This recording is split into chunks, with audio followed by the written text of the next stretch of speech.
This is my neighbor Priya Rajaram, and she's my big helper. Perfect, wonderful. So yeah, it's a good idea. We can start with that actually. Anyway, it's a nice way of starting. So, welcome back everyone. This is our final workshop of this week anyway, and you know, it's going to be a 4-hour workshop, so we can take our time about it. And I thought it would be nice. Let's just all start with a 10-minute meditation, pick surrender or self-inquiry or a mixture of the two, and let's do that. We'll go from there. What I want to encourage everyone to do over the course of this session, which hopefully some of you have been doing previous sessions anyway, is just continue the practice. Continue the practice the entire time. The entire time, you know. My words are secondary. Keep the focus on the practice, and whatever else happens, happens. Thank you. Lisa, Yeah. could you please turn the camera around? I can't see the room, but not Akilesh. Oh, the camera is the other way. Oh, it's an opposite. Does it work now? Thank you. Great, perfect. So, yeah, so an attempt to keep the practice up the entire time, and with that said, I want to ask if anyone wants to share their experience either during just what happened during these 10 minutes or anything that's come up anytime trying to implement the practice in daily life. Yeah, I feel now very weird, even little moment you don't practice this. So from previously, like we were doing sitting, doing some meditation or something, but then now this is more like you have to be doing continuously. Whether even my concert was going on, I thought, okay, I was thinking, who is doing the concert? Great, that's great, that's great, that's great. Yes, exactly. That's right.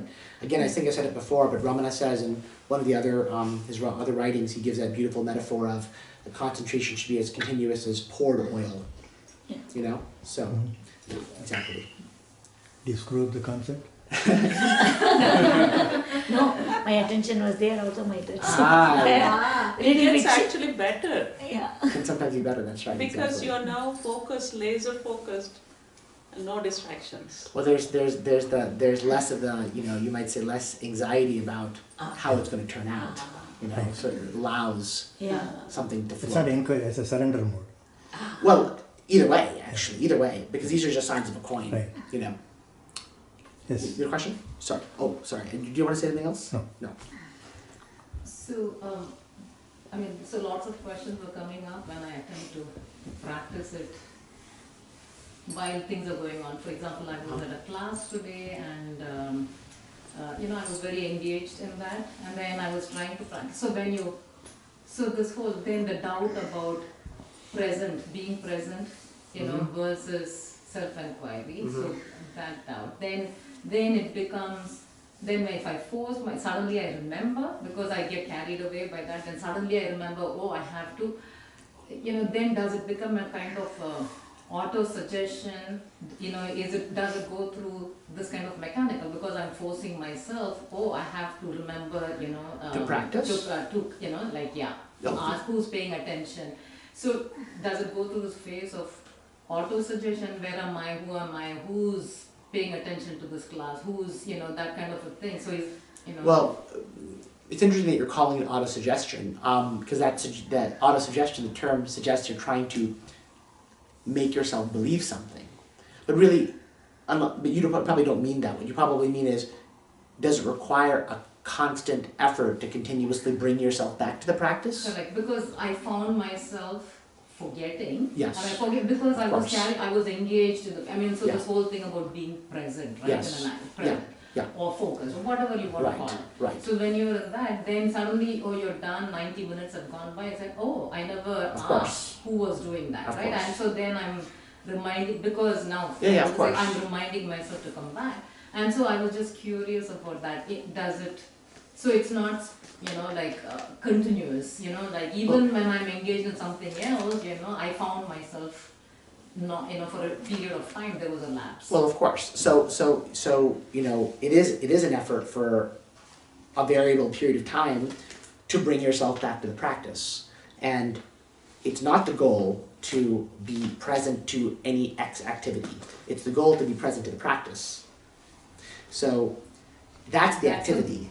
All the other activities are irrelevant, essentially. So, they can proceed or not proceed. That's how you should view it. Now, obviously... But to get to that stage. Well, to get to that stage... So I'm saying what happened practically. No. Practically is you will lapse in your attention and then you'll come back. And then you'll have to come back and come back and come back and come back. And that practice of coming back again and again and again, you'll find over time that, the amount of lapsing will decrease, in the long term, basically. And you'll be able to catch yourself faster, and also the attachments will weaken in the process. You'll see more peace increase, so you'll become better at it, basically. And then the mind is, I think it needs something to latch onto, I believe, or at least that's. So when I keep asking who or where is that, Yes. and who is that, and that kind of a thing, am I seeking an answer, or Yes. is it going to be just a? No, of course you're seeking an answer. If you're doing inquiry, you're seeking your own in-the-moment experience of yourself.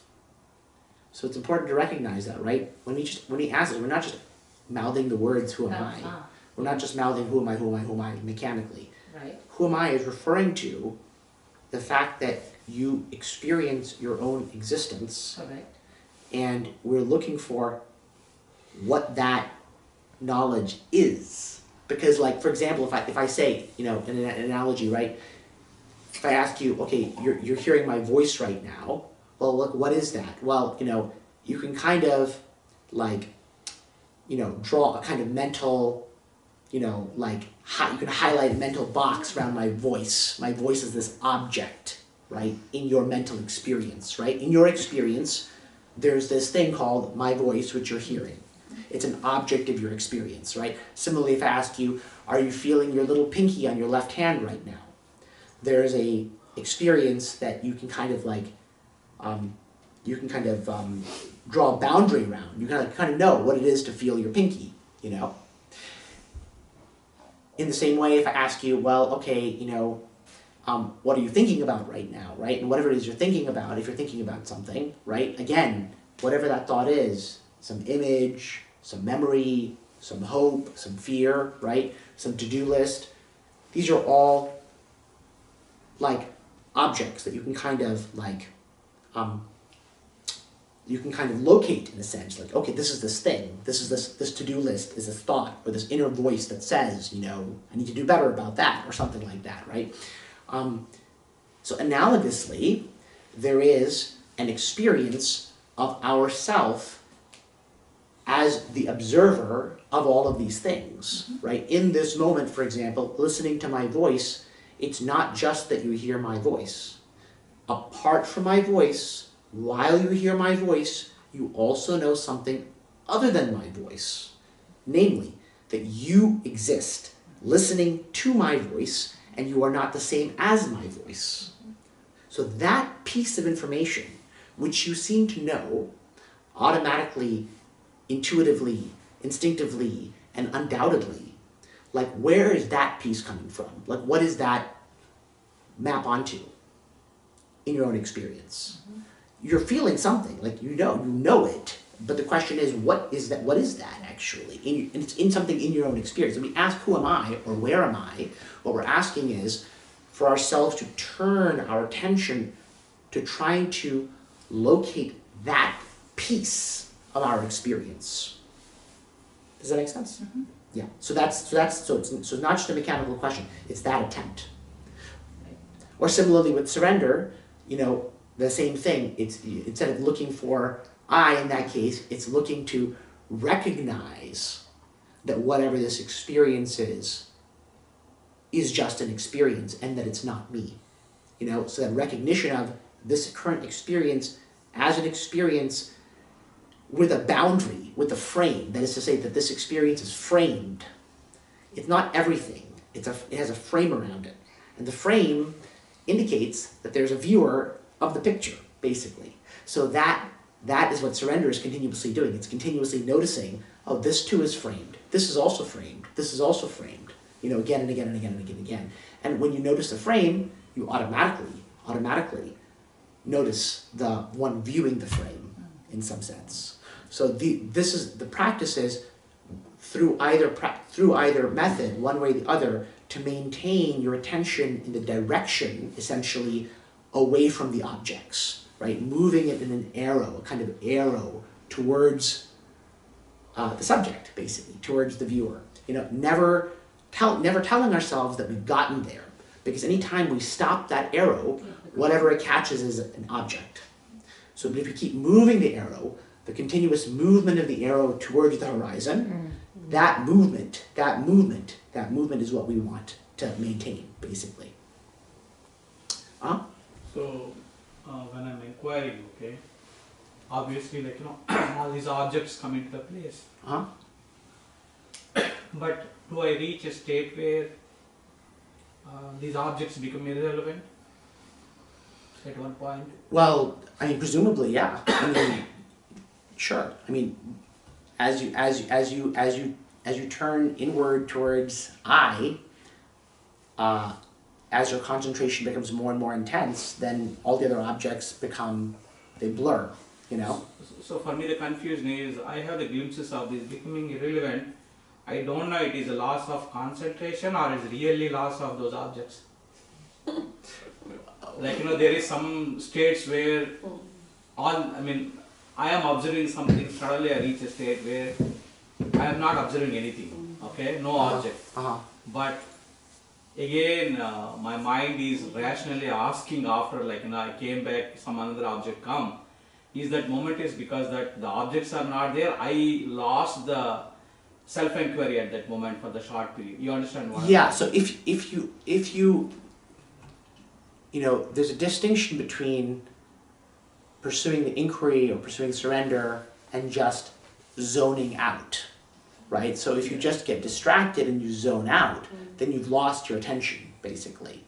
That loss of attention is not the same as the intense, a glimpse. It's not the same as a glimpse, exactly. Yeah, but I'm not able, I understand that, like, you know, but I'm not able to differentiate that loss is because I lost the attention or I really observing, but there are no objects I'm observing, like, and I reach that. No, because there's never a state where there's no objects you're observing. So blank, he is calling Yes, it exactly. blank. So that blank is not actually a blank. That blank is, there's still a subtle object there. But I'm not able to find what are those objects. Well, who is observing the blank? Who is observing the lack of objects? Who is observing the fact that I'm not able to find objects here? Who is observing that? I myself, like, you know. Yeah, so whoever the observer of that seeming lack of objects is, you should find that one.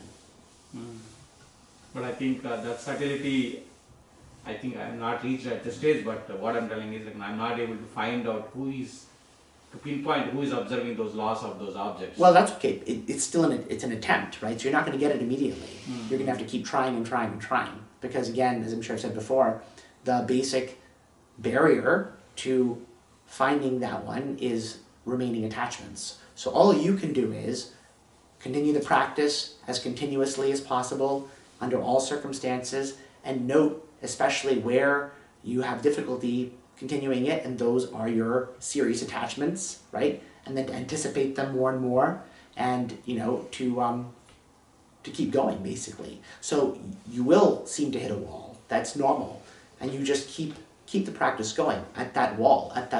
Who's aware of this wall? Who's aware of this inability? Who's aware of the I don't know where to go next? You know, you keep attempting. Yeah. That makes sense? Yeah. Huh? When you do this various inquiry, you get into situations where, you know, there is, you see the object, as you said, and you inquire and then you get back and see who is watching. Does this thing repeat anytime, this type of experience? Can you repeat that? So when you have different experiences during this inquiry process, right? Sometimes, you know, you feel that you're reaching a wall, or you're at bliss, or, you know, a different type of experience comes. Yeah. Does it repeat? I mean, the experiences that you have of bliss or reaching a wall, etc. I mean, are they repeating? You know, technically, no two experiences are probably ever exactly the same. Never exactly the same, but there's families of experiences. You know, so you know, various kinds of blanks are there, various kinds of you know, sleepinesses are there, various kinds of glimpses are there, right? Some glimpses may feel like I'm in union with the universe. Some glimpses may feel like there is no universe. Some glimpses may feel intensely blissful. Some glimpses may focus on a sense of freedom. You know, so technically speaking, I would say, you know, because the body-mind complex is always changing, you know, probably no experience is exactly repeating precisely. Yeah. Yeah, but I'm trying to compare it with the analogy of, you know, you see the computer terminology. You say you run an agent in the computer on the background, it keeps running. It's programmed to repeat the same thing again and again and again, right? So we are like a computer with an agent. We are like an agent. Think of it like that. Okay. And we had to repeat the same thing over because we are programmed to do certain things on certain events you get, so you'll automatically behave in a particular way. That's a body physical level reaction. What about the mental reaction also? You see a lot of similar patterns you come across. I was wondering, in this inquiry process, do you get into that same type of analogy? I mean, I'm sure there are going to be some patterns for sure, but you'll see it yourself, right? You know, as you practice, right, you are going to hit similar impasses, probably depending on your particular psychology. Background and yeah. Right. You know, similar kinds of obstacles, probably because of your particular attachment patterns and stuff like that. You know, and maybe your glimpses tend to be, you know, because different people tend to have different flavors of glimpses. You know, because what is a glimpse after all? A glimpse is just it's a movement into this special state, into a special state from the state of seeming fragmentation and separation to a seeming state of union, right? So the movement of that is going to be, the feel of that is going to be conditioned by the body-mind. Right. You know, that's what it's going to feel like. So a particular person who has a particular kind of body-mind probably going to run into similar kinds of experiences over time, but not exactly the same, I would say. But yeah, similar. So it's a question of measuring progress. See, if when you are in the experience, oh, I got this last time. Why am I getting this again? Will you be able to discriminate and then move forward? Well, I wouldn't measure progress based on any particular glimpse, honestly. I would measure progress based on things like how continuous is your practice, you know? How clearly are you seeing the times when your concentration lapses? Correct. You know, things like that, because that means your attention is more. Because, for example, many people will say, oh my God, I thought I was doing it so continuously. Now that I've been doing it longer, I see how non-continuous it actually was. That's a sign of progress, because now they actually see what's going on in their mind more clearly. You know, things like that. Yeah, thought will sneak in and go out. Thought will sneak in and go out. Notice. Exactly, precisely. Go ahead. So I have a question about the continuity of the practice. For highly accomplished self-enquiry practitioners like Ramana or you, so does there ever come a time where the practice becomes so subtle that they are also able to watch themselves in deep sleep? Watching yourself. I'm worried yourself. that we may not be able to practice it 24 hours. Well, that's okay. I wouldn't worry about this issue. I wouldn't worry about this. You're excused from practicing in deep sleep. You're excused from practicing in deep sleep. Yeah. See, this idea the idea of being awake in deep sleep doesn't really make any sense, right? The self is aware of deep sleep, but what it means to be aware of deep sleep is not the same as what it means to be aware in waking life. You know, we have a certain notion of awareness in waking life. Our notion of awareness in waking life is that we see there's a subject-object split. That is to say, there's light shed on something else that's not me. I recognize that something which is different than me. That's how I know it. I know it as an object separate from me. In deep sleep, that subject-object split is not there. That doesn't mean awareness is not there. It's just that what awareness manifests as is not in that subject-object split way. So the self, the true self, is aware of deep sleep. It's just that what it means to be aware is not what we in the waking state consider to be aware. We in the waking state consider only one mode of awareness as the only awareness. But that mode of awareness is just, itself a transformation of some more basic awareness, basically. That basic awareness can manifest itself as the waking awareness, or it can manifest itself as the deep sleep awareness. But we shouldn't think that we, as the waking ego, which is created by the subject-object division, can then stay in deep sleep. Like, it doesn't make any sense. It'd be like, like cold fire or something like that. Like, it wouldn't be fire anymore, So yeah, you go ahead, huh? So my experience was somewhat similar to what Geeta and Vidya were talking about, right? At least now I'm aware of when I'm not practicing it. And in mundane things, sometimes I lose myself. Like today I went to the grocery store. I was just shopping, but at lost. Till I went there, everything was fine inside the store. I was like completely lost. Like mundane things, noticing that I'm lost. That's great. You're noticing it though. At that point, I don't know if it's any attachment. That I can't attribute it to any attachment. It's just that I just lost the thing. But my question was not that. My question was, when I'm doing self-inquiry, I'm looking for who is it that's having this feeling. Yes. Right? But when I'm doing surrender and I'm saying, oh, this is after all an object, I immediately turn to, well, who's noticing this? Sure. So in a way, I'm kind of doing the same thing in both self-inquiry and surrender. Sure. Is that the right thing? That's fine. That's a little bit of a mixture. Like, it doesn't really matter. That mixture is fine because surrender and self-inquiry are so linked anyway. Technically in surrender, all you really have to do is, you don't technically have to worry about looking for I. All you have to do is just keep noticing that whatever is happening is an experience, that it's not you, and that you don't let your attention get caught up in it, and that you relax your willpower, right? So that continuous relaxation where you're vigilant and you know that these thoughts are going to try to come and they're going to try to make you do something. They're going to try to make you like engage, right? Thoughts say you have to engage with the world. Like your attention is needed. You need to put your attention on this. This is important. You need to focus on this. Otherwise it's not going to happen, right? So in surrender, all you have to do is you're continuously noticing that the situation has these thoughts, and then you're basically like they're coming, like these thoughts are coming like missiles, and you're just ignoring them, basically, essentially. So, but what you're saying is that you naturally are turning to a certain kind of self-inquiry question in the midst of that. That's totally fine, no problem at all. Like, you can mix and match, it's not a problem, because they're both effectively, again, like sides of a coin. In surrender, you just keep ignoring the objects, and you take your attention away from the objects, and that means it moves towards the subject, because there's only one other place it can go. Away from the objects means towards the subject.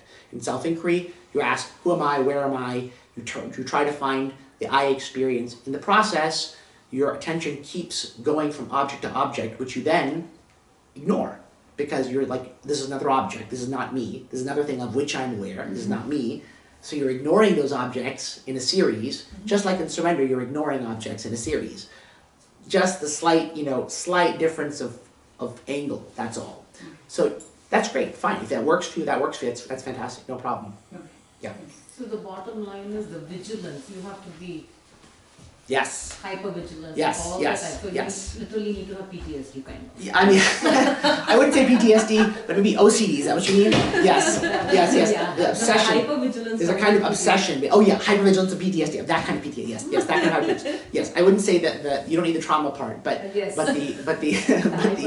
vigilance, hyper-vigilance, exactly what because basically, otherwise, it's like this, it's like algae, the analogy is like an algae covering the water, right? So like, the algae is like the thoughts. It's like identification with the thoughts, really. We clear it for 1 second, and then like immediately comes back, right? So immediately you have to clear it again, and clear it again, and clear it again, and clear it again, over and over and over and over and over and over, That's the basic idea, huh? So this is something related to what Krishnaji asked a little bit about the background process like a computer. So either with the meditation, longer duration of meditation or the self-inquiry, my observations are that, like for example, hunger is like constant background process. That after some time, hunger comes and your body needs that. Sure.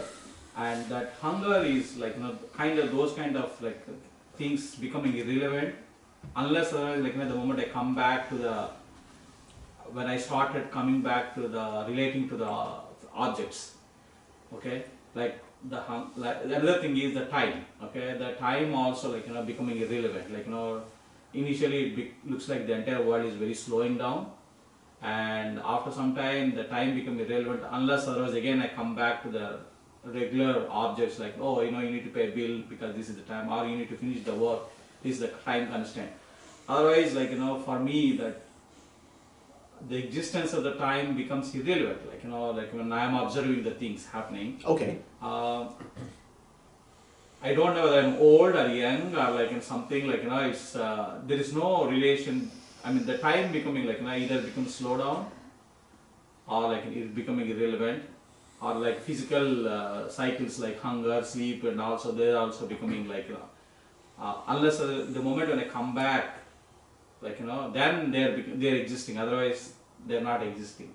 Is that a common thing? Yeah, sure. I mean, basically, because when you focus on something intensely, other things fade, basically. So that's fine. That's fine. It's not a problem. Yeah, but I would like to stay in that, especially in the phase where the time become really irrelevant, like I wouldn't try to seek any particular effect, because what happens is when you do the inquiry or surrender very intensely, and as you move away from the objects, and as you go closer and closer to the quote-unquote ego, which is the identification with the I, which is like the, it's like the confusion center, or it's the illusion center, right? As you come closer and closer to that, these kinds of effects may happen, right? The glimpsy effects, right? Time warping, space warping, right? Your connection with other people warping, right? These are all like organizing elements of the mind that are based on the sense of I'm an independent entity. As you come closer to the center of the illusion, right? Because it's depending on the movement of mind to sustain the illusion. So as you slow the movement of mind and you come closer to that center, so-called center anyway, various basic elements of the mind may seem to break down, right? So this is why you can have like drug-like effects from self-inquiry or surrender, because you're breaking down some of those components. But I wouldn't try to reproduce any particular effect like that. No, I'm not trying to reproduce, but I'm feeling more comfortable. Like, again, that can be related to the physical object. That comfort also is a feeling or experience, correct? But it's a kind of state where I want to continue, like, not connect to the time or any of the physical objects. Okay? Like, the time and other things come into the picture only when I come back and see, oh, this is my body, and I have a pain. Well, the best way to do it is to keep the inquiry going. Just keep the inquiry going. That's all that has to happen. Whatever it is that's going on, whatever happens to time, whatever happens to space, whatever happens to anything, any thought you have, or even a seeming lack of thought, right? Keep the inquiry going. That's the best way to sustain anything, actually. Does he mean lion? Actually, he's talking about that gives him the pleasure, so the lion want to stay in that mode. Right. Well, it could be. He might be talking about that. He might be talking about some kind of pleasurable state. Is that what you're talking about? Again, pleasure might be physical related, but it's undefinable. Like you don't feel basically anything, but you feel that that's good only when you come out of that state. Okay, right. So yeah, so this is some kind of blissful state, essentially. The best way, anyway. I don't feel anything at that state. The best thing to do. Only when I come out of it, I feel like, oh, that's much better than what I am in. Right. So the best thing to do, if you want to prolong such states, ironically, the best thing to do is never to get lost in them, but always to keep recognizing that they are a state and either continue the inquiry or continue the surrender. Ironically, that is the best way of sustaining any kind of blissful state, is never to get lost in it, never to allow yourself you don't want your concentration to lapse. You want it, if you want that state to continue, the best way is to keep the inquiry or the surrender going, because if you let your concentration lapse into the blissful state of some kind, even if it's a blissful state that you only realize is blissful after the fact, like you're saying, you immediately become vulnerable to the attachments reasserting themselves. And then the thoughts come in like little intruders, and before you know it, you're stolen away from the whole practice, and you're stolen away from the blissful state. right? And you could be carried away, like I think they say in the Gita, like, you know, like a ship carried away by the wind, right? And then you eventually recover yourself. But the point is, you know, if we can stay hypervigilant, the more vigilant we can be, you can burn those thoughts in the seed form, so to say, right? Like you can ignore them at the beginning, because the moment they take root in your consciousness at that moment, then they sprout, and then they suddenly create all these other thoughts, and then you're somewhere else completely. You're back in the relative world for however long, you know. So yeah. Can you give an example for that, actually, like how to recognize and we can get rid of it? Well, I mean, basically, it's just coming down to your repeated re-recognition that whatever's happening is an experience, right? So this is it's the awareness. It's the awareness, and it's that refreshing of your awareness, right? You don't want to you don't want to just let your mind just be sitting, like wallowing in anything. You want to keep refreshing it, like reawakening it to the moment, you know, that.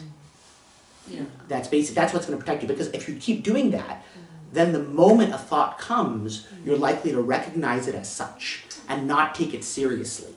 And that not taking it seriously is what protects you from it. The moment you take it seriously, then you're going to go along that line, blah, blah, blah. Yeah, I wanted to know. See, okay, the witness feeling protects me from like taking away all my thoughts. Okay, this is not real. This is like floating through me, and they're all short-lived, or it's going through my mirror, and I see it's not me. And so I am only witnessing. So with my witness, I am able to take away my distractions of all the things going around, right? Sure. And so likewise, I want to know how to take away the witness feeling or feeling by because I am basing the witness so that I can take away all the senses thing, feeling things like that. The witness feeling also I want to take away. I want to maybe bind on to what. Yeah. So I mean, you have to recognize that what you call the witness feeling is itself witnessed. Is itself witnessed, right? So therefore, it cannot be the true witness. You are actually, because how do you know that there's a witness feeling? You say there's a witness feeling. This is, right, when you say there's a witness feeling, that means you're experiencing the witness feeling. Experience the right? witness, yes. So therefore, whatever it is that you're calling that cannot actually be it. Yes. Something else must be observing that. Otherwise, you wouldn't be able to point to it. Whatever it is that you're calling the witness feeling is actually not the real witness feeling. It's just some feeling that you're calling the witness feeling. You are witnessing it. You know that you are here witnessing it. Yeah. Does that make sense? Yeah.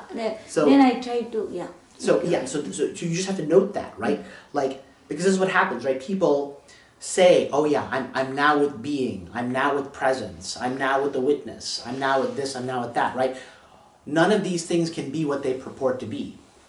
Because the true being cannot be an object like that. So if you say, I feel a presence now, whatever it is you feel is not real presence. It's just some feeling. It's some subtle feeling of spaciousness or something like that. Not that it's a bad thing, but it's not actually the true presence, because the true presence is what is aware of that presence. What is aware of that feeling, basically.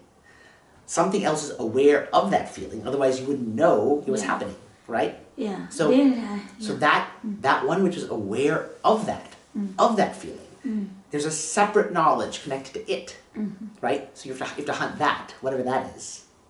Yeah, like the bigger root or something. Yes, so exactly. That is my witness. Yes, exactly. The witness of the witness, and the witness of the witness of the witness of the witness, and all that, right? The recurring Yes. Yes. But one thing is then I was doing that, okay, it's a bigger root come back, so I'm basing it on that. So smaller root here, everything spinning, that kind of a feeling. Then bigger root from way back with me is spinning. And now the question of, then now suddenly I feel that I am witnessing, and that means I am that. with everything. That's a kind of a feeling. Well, yeah, but so that, again, that feeling, right? Again, that feeling, you have to note that feeling is observed. I'm not even a witness, sir. I'm not witnessing, and I am part of everything. I am that kind of a being. Okay, so that's it. What she's saying is that the mind has merged with Then it's so if you really feel that way, that's more like a glimpse, basically. So if you really feel that I'm everything, that's more like a glimpse. Even with the glimpse, you keep the inquiry going, because who is feeling like that? Who is feeling that merger? You get the bliss, actually. No, but because I am aware of every single thing, and all the thoughts are coming and going and temporary, like But that I am awareness, everything, and then I am not even that feeling, and I am not even that, and then that means I know things are happening. That means it's not even a feeling. It means unless and I am that, I cannot. I am everything, kind of a. But that everything, that sense that I'm everything, is itself something that is being experienced. You have to realize that. Okay. Do you see that? Otherwise, how could you talk about it, right? You're saying there's a sense of I'm everything. That's a subtle feeling. Even glimpses are subtle experiences, very, very subtle experiences. So they must be occurring in some sense to something. Yeah. You're there somehow as the witness of this. Yes. So seek that witness. Yeah. So in my experience, when you reach that stage, when you see who is having that I call it the mini bliss, then it breaks away, then you start all over again. Yes, sure, yes, exactly. Because again, right, again and again, to use the mirror analogy, like again, if you're asking who am I, right, and someone is giving you as an answer, they're not telling you, they're handing you a mirror. They're handing you a mirror, right? And and you're looking in this mirror, when the mirror is relatively clear, maybe relatively clear, it might be like silence, basically, like silence. And if the mirror is extremely clear, you might have a glimpsey kind of experience, right? Or you can view it as when you look at this mirror and you're trying to recognize who's in this mirror, right? If you have a 1 second's moment of recognition, you could say that's a glimpse. But the thing is that 1 second's moment of recognition is itself really just an extremely clear reflection. It's like an extremely clear reflection. So we can't say that's the end. Because think about it, right? Your feeling of I'm everything, it has a beginning and it has an end. So that makes it an object of experience. Yes, even though it feels like I'm gone, I'm one with everything, right? Blah, blah, blah, etc. Though that's true, it's an experience. So to whom does that experience occur? That's the riddle stays, basically. To sustain that. To sustain that, exactly. Well, to go beyond sustaining, we don't even want to sustain it, because what we want to do is we want to eventually be able to get out of the need for it, right? We don't want to have to keep looking in the mirror to remind ourselves of who we are. We want to ultimately just know it and be done with it. So it doesn't reflect you at all. That's a kind of a mirror then.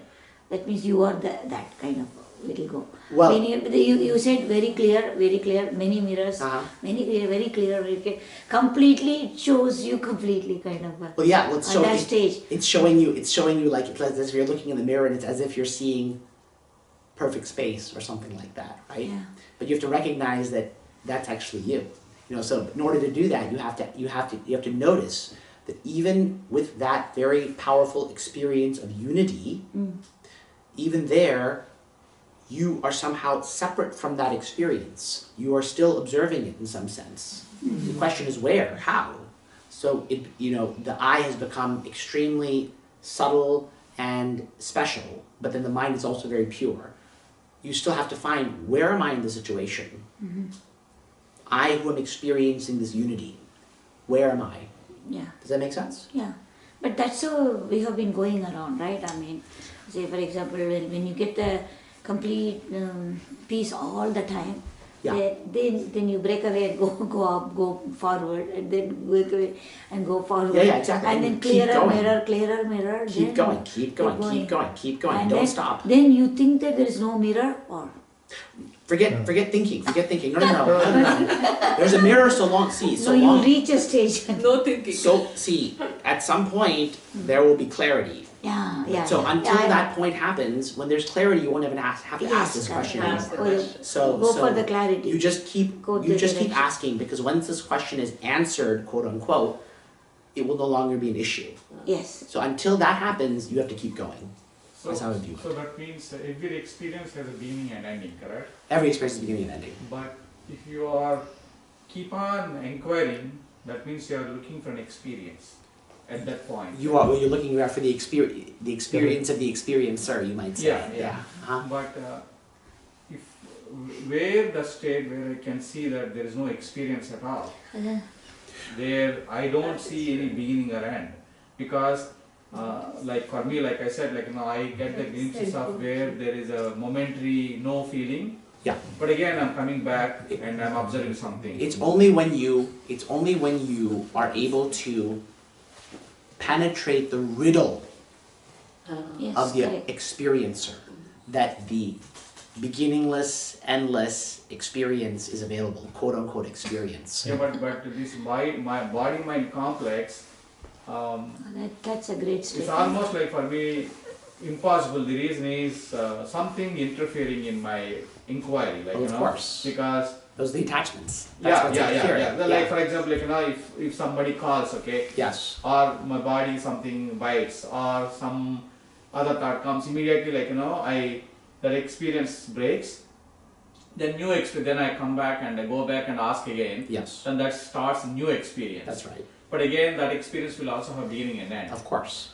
So this looks like a continuous stream of experiences where sometimes I may get a break. Yeah. But mostly, like I mean, the question is, where will be the end for this? Because I cannot get rid of these physical constraints No. So what'll happen until I is die, like No. or in the deep sleep. That's okay. What'll happen is, over time, if you practice this practice more and more continuously, is you'll find a greater and greater amount of peace coming from the practice rather than from external things.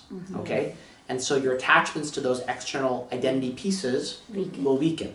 And your practice will become even greater. And then that's like a virtuous cycle, because more practice, more peace from internal stuff, less peace from external stuff, attachments weaken, even more practice, attachments weaken further, even more practice.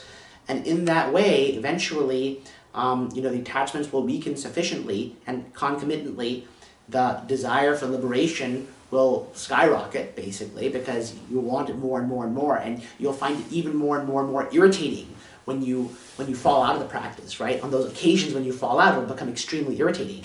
And so, your desire to get out of this whole cycle will rise to a high pitch. And at that point, when the attachments are sufficiently weakened and the desire is sufficiently strong, then God will step in and the illusion will be penetrated, basically. Clarity. Yeah. I mean, the reason I ask is, even though definitely my attachments are becoming weakened, because maybe you can say let go, okay, in a very raw way. But there are certain constraints. I'm still, for example, body-related stuff. Like if I got hit by something, I got pain. Okay. Okay. Those things I almost out of my control. Well, that's not a problem. That's not a problem. Let it have pain. I mean, your point is your focus should be on who's experiencing this pain. The body and the mind can deal with the pain. Your focusing on inquiry does not mean that the body and the mind cannot deal with pain. The body and the mind can deal with the pain. They can get a Band-Aid. They can bandage it themselves. If they need to eat food, they can eat food. If they need to work, they can work. Only thing is, you cannot insist on what exactly is done. But whatever needs to be done will be done. But the reason I'm telling you is that those kind of things are interrupting my interrupting and creating new experiences. Well, that's okay. For my observation. That's okay. That's okay. Let them interrupt, and then as soon as you can, you catch up and you repeat the practice. Yeah, So that will decrease things over time. Okay. Go ahead. I just wanted to share. Sure, So please. So yesterday when I went to sleep, I practiced self-inquiry. And it was interesting because I had this preconceived belief that if you do inquiry, you fall into sleep. Okay. But instead I had this high alertness, and it was 11 p.m. So now the thought comes, how come I'm not going to sleep? I'm going self-inquiry in surrender. So I had to obviously surrender that thought and inquire into that thought. And then I experienced a strange spaciousness momentarily. Then I said, who is experiencing this spaciousness? Great. Tinged with fear, right? So I let it go. So I inquired into it, and I think I fell asleep. Then in the morning, when I got up to do yoga and my usual pranayama and meditation routine, I tried my best to inquire while doing the yoga asanas as to who's going into inquiry to see who's doing the asanas. Mm-hmm. And I think I was cutting in and out a little bit, but I was sustaining some amount of inquiry as I was doing the asanas, which seemed to be, at times happening automatically. At times it seemed like I had to step out of inquiry to do it. Sure. Especially the pranayama stages where I have to keep a count. I found myself stepping out, I was not able to have the confidence to keep the count without coming out of inquiry. Then I go to the gym and I was practicing inquiry there as to who's, trying. And again, cutting in and out for the most part. Sure. So that's how the day's been like, whenever I can, I do. So one question I had for you, which just to make sure that I'm doing the surrender part properly, is that in surrender I find myself in this state of alertness where I am disengaging with anything that's occurring. Like you said, like if it's like a movie playing out and I'm disengaging with the movie. And if there's silence too, I'm disengaging. But what that means is I'm constantly falling back to the alertness. Yeah. So I'm keeping part of it in that's the right sense? Yes, okay. Absolutely. Yes, okay, exactly. That's what I want. You're constantly falling back to alertness. Perfect, exactly. Okay. So it's great. I mean, everything you're saying is great. What you're talking about is totally natural. You just keep going. And it's interesting, right? You say, like, you didn't have the confidence to keep the count. But actually, I would say, right, what's really going on is that you there's a concern that the count be kept, actually, and then an internal idea that I have to keep the count, actually. Whereas from pure inquiry standpoint, would be like, okay, who is it that cares whether the count is kept? Does that make sense? Okay. Yeah. Thank you. I'll go with you in a minute. Yeah, sure. So along those lines, right, so these lapses, so similar experiences, I also found myself getting a little hypervigilant while I was, before going to sleep. So then I had to just read a book and, temporarily pause that. So then today, while I was reflecting, again morning I mentioned the lapse I had because I was in the moment, with whatever I was doing. Then my mind, when it had time, while going for a walk, it was working on, then all these concepts came in, right? Maybe the mind was trying to make excuses, and so it said, the mind's dharma is to generate thoughts, right? So then I asked, okay, then this whole thing of dharma and, where does it stand in the in the context of self-inquiry, all those questions started coming up. And then I'm asking, so who's asking about dharma? So it became this kind of never-ending, like always who, and then I gave up. No, that's great. But you have to give up. That's the way you have to go. Yeah, exactly. That is Continue. It's like recurring. The recursive, Yes. with the point of no Make it into return. programming, Yes. recurring stuff. It keeps going. No, but it was my body, my mind and intellect, right? They are trying to interfere and make excuses. Sure. They're saying, it's your nature of the mind is that to generate thought. I mean, I'm just watching all this That's playing good. out, That's right? good. That's I'm good. saying, That's good. who's doing all, Let the mind, let it be the nature of the mind. It becomes like a game. Yeah, it is. Because sometimes it's so It's ridiculously. and all the absurd things, then dharma, then presence, being present and all those things. Words Everything just is are out the thrown. window, right? Words I mean, I felt concepts are things that my poor brain used to is like shaken, right? Yes. So it's struggling. Yes. That's good. That's good. That's part of it. And that taking is also making the sleep pattern go hayward. It's affecting your sleep, you feel like? Yes. Well, He's playing with it's a matter of further inquiry into that. Because it is affecting the sleep pattern because I'm suddenly awake. And then what is happening? And then why did I wake up? Yes, it is missing. Couple of days it is happening. 3:30 I'm awake and again suddenly I'm seeing it's 6 o'clock. That's okay. That means in between again I was gone back to sleep. So it is messing the... So Krishna, I had to convince myself that, hey, Swami Vivekananda had insomnia. It's a well-known fact. I said, who am I? It's okay to have it. No, It's okay. for me the other way, I sleep very well. You see, That relieves personal. all the tension. No, I'm vigilant, I'm telling you. getting I'm so tired. continuously vigilant, even doing my I'm getting tired and I'm Saptagam sleeping chanting. better. Let's go one person. Okay, guys, one at a time, so it's a recording. So what was your point? So No, but I'm saying by doing self-inquiry, somehow this time of your, last year I did more of surrender, this time I'm doing more of self-inquiry, though I'm like interchanging between these two, but mostly 70% inquiry and 30% I can say surrender.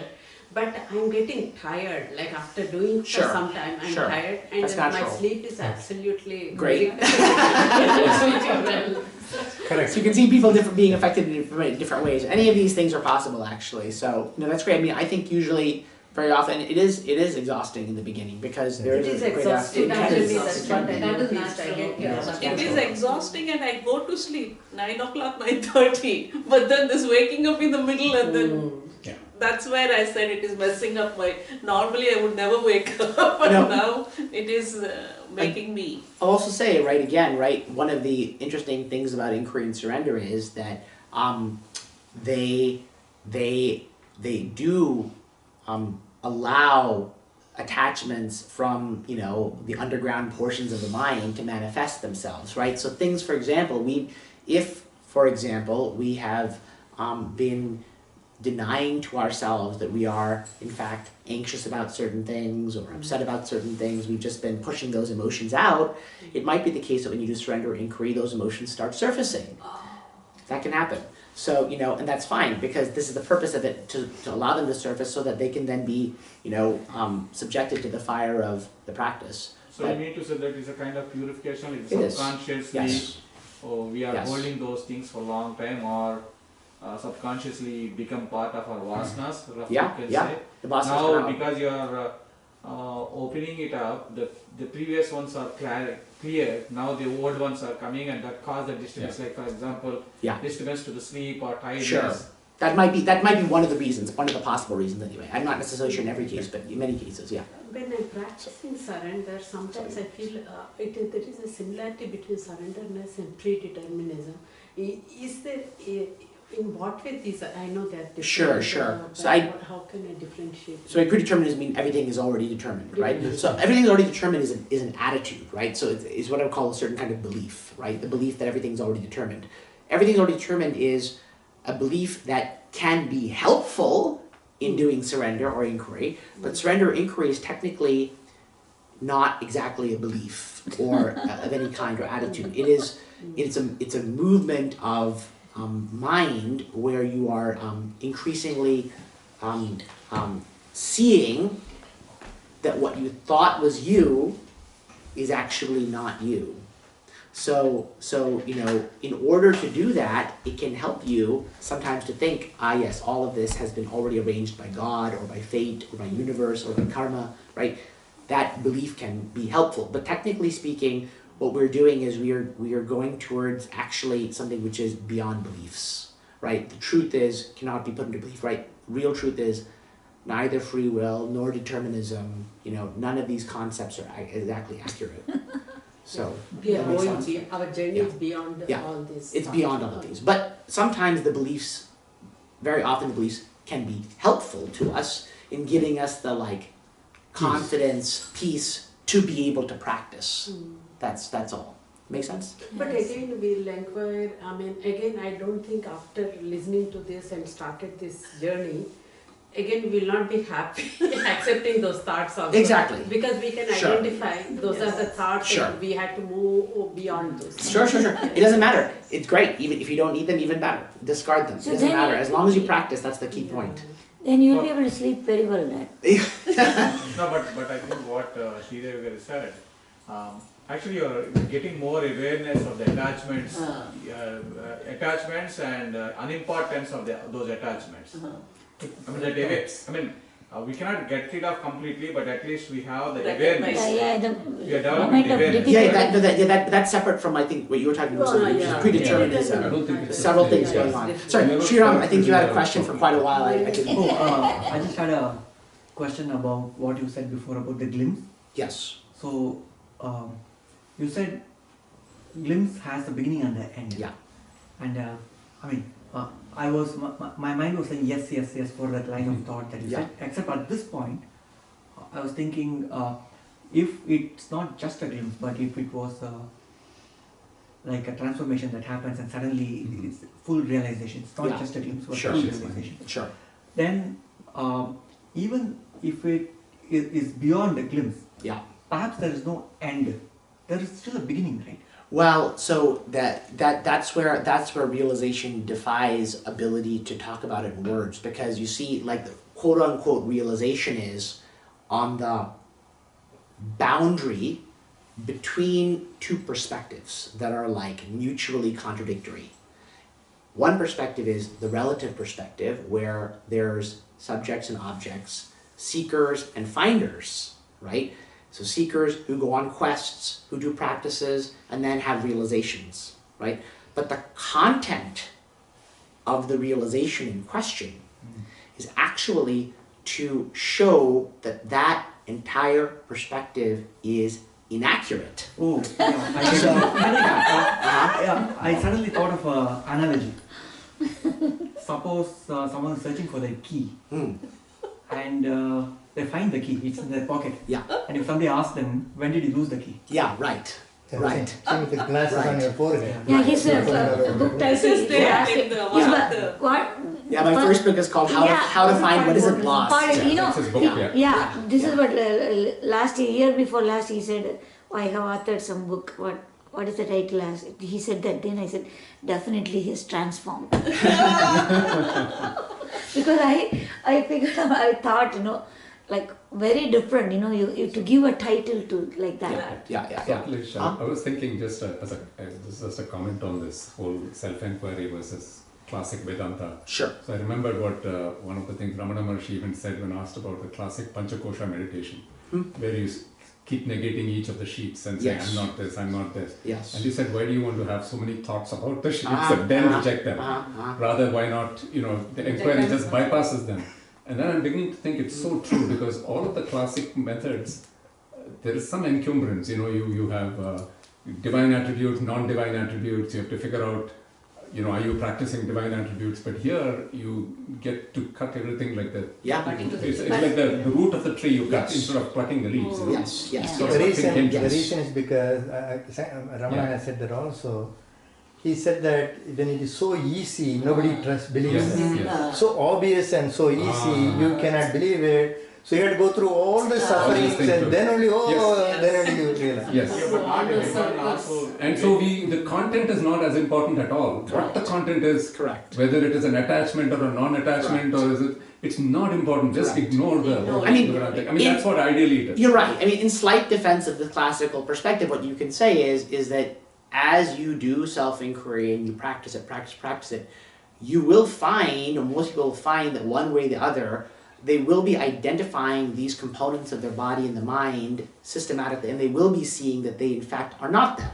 So whether you do it through the text, the text is like a field guide to the forest of the mind or something like that. You could view it that way, right? Like, oh, here's what you're going to expect to see.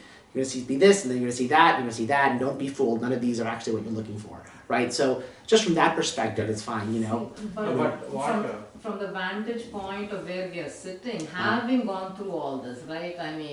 The Ashtanga Yoga and the Vedanta and everything, now eventually reaching this path of self-inquiry, it makes, what were we doing for so long, right? But then if you had not gone through that, self-inquiry may not make sense. It's quite possible. It should be stronger. One at a time, please. Yeah, exactly. I know exactly. So it sets a foundation for you, is what it is. That's right. Because we are all at the different levels, right? Yes. So we are not everyone evolved to realize that all the Panchakosha model is not required, I can go and hit it directly. I am at the physical level, not even realize what I am. Yeah. So then I need to go through this process, then and what I'm doing, but that exercise is needed to realize that it's not required.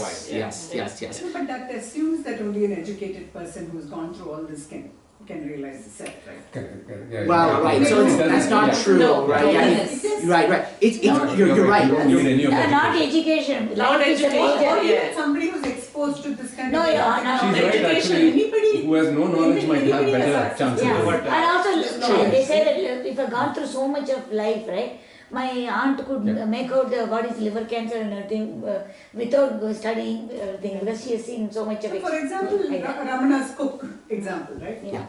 You don't We not have I even agree. gone through it. Yeah. So this structure is it's not necessary for everybody, right? Yeah. It's one path for maybe one kind of person, and it might help them because, you know, for example, a certain kind of person needs a certain kind of structure before they're willing to believe. But there are those who are blessed, like Ramana himself, with not having any particular need for this kind of framework, and they just intuitively spring to it, right? So many people are raised in a culture where they are educated in a very skeptical, materialist, you know, kind of tradition. Preconceived And for notion. them, like, it's very, very, very hard to relate to this directly, right? For They example, need it's some kind Ganapati of thing. Muni, Ramana's chief disciple Ganapati Muni. Uh-huh.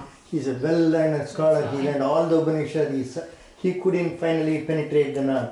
He comes to Bhagavan, And then help me out. Yeah. No, but I think we are confusing here between the formal education and the knowledge defined in Shastras. Shastras. No, but even so, right? Yeah, I mean, we can it's- argue that even the Shastra stuff, right? It's a lot of terminology, it's a lot of abstract concepts, right? And perhaps the argument can be made that only an educated person could really Yeah, but understand that's all of only this. for learning purpose. But Sure. for example, if you go to village, there are people Yes. who already know this, Exactly. but they may not put that. Okay, this is particular name. Yeah.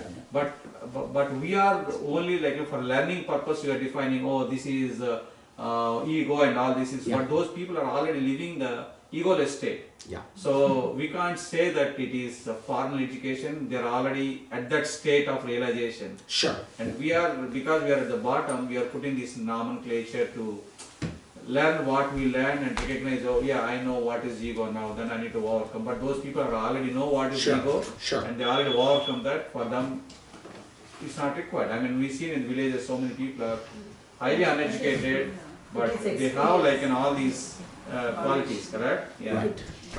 Well, my point is, I just want to agree with you that you don't need a formal education, right? This particular, going through the scriptures in a very systematic way can be helpful for some people, but it's not required, right? Yesterday, when somebody asked you about Vishishtadvaita and said Yes. and I think the answer you gave was a lot of clarity. I thought because you said you could be an atheist or a materialist and still do this practice. That's right. Correct. So it didn't, but that the Advaita notion might help you. Yeah.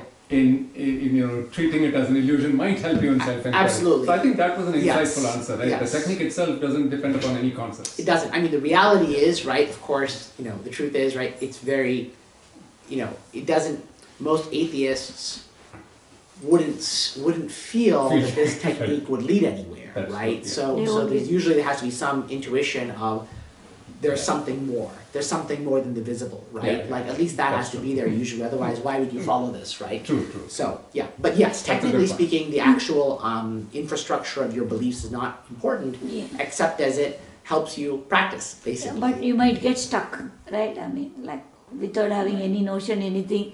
You Yeah, may yeah. be lucky to go forward, or you may not. Maybe stuck at the All initial of us. stage, That is true for all of anywhere. us. Yeah. That's true for all of us. Yeah. Yeah. That's true. No, it's That's true. it's possible. I think it's a case by case basis, basically. But I agree though that there's many times an overemphasis on learning all this terminology, right? It's true, and if you can just jump to the practices directly, then phenomenal. That's the best way to go for sure. No, because when we learn this, it's another subject we're thinking we're learning. Yeah. And then it becomes another knowledge-based and arguing and Yes, back yes, and yes, forth. Because yes. now we have more vocabulary on that Yes. subject. Yes, yes. And yes. it's again the same thing. Every Upanishad will say the same thing. And then we are arguing about it. Yeah, exactly. So now, but in this, so one is a comment and the other one is a question. The one comment is, you were here last year. So I'm just reflecting on my thing. I was not as enamored by self-inquiry. I guess it depends on the readiness, right? Sure, So yeah. whereas this year it's been more, profound. So that is the comment, just in terms of evolution. And then the second is now the role of you know, I know it's practice, but is there the reading, you know, like, I mean, I still spend a lot of time reading, and now it's gone from all the yoga and other books to lot of, you know, self-inquiry, Ramana, all the Ramanas. Yes. So I want. Is there a role for that? Distraction? Is there a role for that? I think the answer is there is a role for it for many people, because you know, people do get tired and exhausted with the practice at a certain point, and they may feel like, I just can't do it anymore right now. And so when you don't feel like you can do it anymore at right now, then you're best off not completely giving up all spiritual practice, but stepping down to doing something that you can do, right? So whether it's karma yoga, or whether if not even that, it's some kind of bhakti worship, or whether it's reading some relevant book or watching some relevant video where you're keeping your mind somehow connected to it, that's definitely a good thing, because it will keep you motivated, it will keep your mind on the thing, and you know, it may not be exactly as good as inquiry or surrender, but it's still something. So we want to step down to wherever, keeping the mind continuous, you know, preferably at the highest level, but if you cannot keep it at this level, then you can step down where necessary to 1 level or 2 levels below, but something, you're still sustaining something. But I'm not thinking as, you know, a step down. I was thinking more as complementary, or you know, like enhancing, because as I'm continuing the practice and I'm encountering this, right? So when I now read, you know, then you know, so now I can connect the dots, and it maybe facilitate, you know, my. I'm just. I mean, sure, yeah. I mean, that's true. That's also true. I mean, so you know, to some extent, you know, these texts are written as, you know, pointers to help you see in these subtle states what exactly is going on. So sure, you can. I mean, it's not absolutely required, but you can. And also remember, right, you know, from the standpoint of the practice, if you're doing the practice, it technically is not preventing the body and the mind from doing reading or anything else. So, you know, as long as, you know, ideally you are doing the practice, and then if you happen to be reading a Ramana book or whatever else, you know, then you know, your body and mind is doing that. So no, not a problem. But I wouldn't say it's absolutely required. You know, it doesn't hurt, and it could be helpful. But you know, ultimately, the main game here is the practice, because ultimately these words they're only leading you to a place where your like inner intuition or inner guru or inner divinity has to kick in, right? That's the words can't get you there. Ultimately, only that can get you there. So I think Ramana himself said you cannot find the self in books. You so cannot. Don't waste your time doing books inquiry. I mean, yeah, in a certain context, right? Exactly. It's not to be taken fully. in all contexts. That's but right. In a certain context, he did say that. Yes. But you need a certain amount of knowledge and intelligence to pursue. That's what I think. That's why he says it in a certain context. That's right. That's exactly right. You were talking about the object, then subject division to no division, and in the borderline, the self. Can you elaborate more, because everything else came. Yeah. So right. So the idea is that, you know, in the waking state, there is, you know, again, this is a metaphor. We shouldn't take our metaphors too seriously. But basically, you know, there is the initial thought, which instantiates. It's like the prism through which the light of the self is said to pass and creates the waking state. And in the waking state, and also the dream state, you could argue, but in the waking state, this sense of, I'm here. I'm here as an individual, separate from everything else, right? There's a division, a kind of wall between me somewhere here, a wall surrounding that, which separates it from the ocean of stuff outside it. Mm-hmm. And then that ocean of stuff outside, now that there's a boundary, so there's me and not me. So the not me then becomes, you can then cut it up in, you know, nama rupa, name and form, right? So you create this whole ocean of distinctions, basically. But the initial thought, which creates that, which is that initial identification with the I, you know, is not actually sustainable, because in truth, there really is no such division. You know, there is just the idea of a division. And so when through the practice you come closer and closer to that boundary, it turns out there's no boundary. Mm-hmm. If there's no boundary, then you know, you can no longer distinguish between me and not me, and the entire set of concepts like drops away. Mm-hmm. So what happens in this practice and the recognition is that the world of division and concepts, which is grounded upon the illusion of separation, shows itself to be false, and in some sense false. And what remains is something unspeakable, basically. If it could be spoken, then it would be again in the world of division, right? So that's what the recognition is, recognizing that what seems like this solid world of entities is actually not so solid, basically. I don't know. That's as close as I can come to saying it. I mean, that's what we will experience inside, in the sense there is no division at all. And when you come to that stage of constant, avoiding the witness feeling and more witness feeling, so you keep on going through inside, then you'll feel that there is no division. I mean, see, yes and no, right? Because again, let's look at the language there, right? We will feel there's no division. Okay, who is the we in the sentence? Yeah. We will feel. We will not feel anything. Feel is a feeling, right? And the idea of feeling no division is another feeling. Yes, right? feeling is a division. So you have a whole problem, right? So this is the problem with trying to express jnana or knowledge, right, in words, because knowledge is precisely saying no division. But when you say it's the feeling of no division, then you're contrasting it with the feeling of division. So you're in a division right there. Yeah. So the problem is, you see, that's the whole problem, is non-duality is not, it's not another separate world in contrast to duality. It's the underlying reality of this right now. So, so that's the problem. When we, all we can do is, in words, all we can do is negate. You can say it's not this, it's not that, it's not that, it's not that. But actually, it's also true that it's also this, and it's also that, and it's also that, and it's also everything. Because the self is not just not this. The self is also interweaving through this, right? It's both dual and non-dual, and neither dual nor non-dual. Temporary, non-temporary. Right. So the idea, right? Even the idea of the one who experiences, right? The one who experiences. The one who experiences is itself what is seen to be, in some sense, false. Yes. So when we say we discover the truth, the discoverer of the truth is in the moment of discovery discovered to be non-existent. So how can it discover it then? Yes, that's what I'm saying. You have a problem, right? So when you see the issue, there's a problem, because the moment of discovery is the discovery that I am not as I thought I was. I thought I was capable of discovery, but the discovery is that actually what I thought I am is just a puppet. Puppets aren't capable of discovery. So who's discovering what?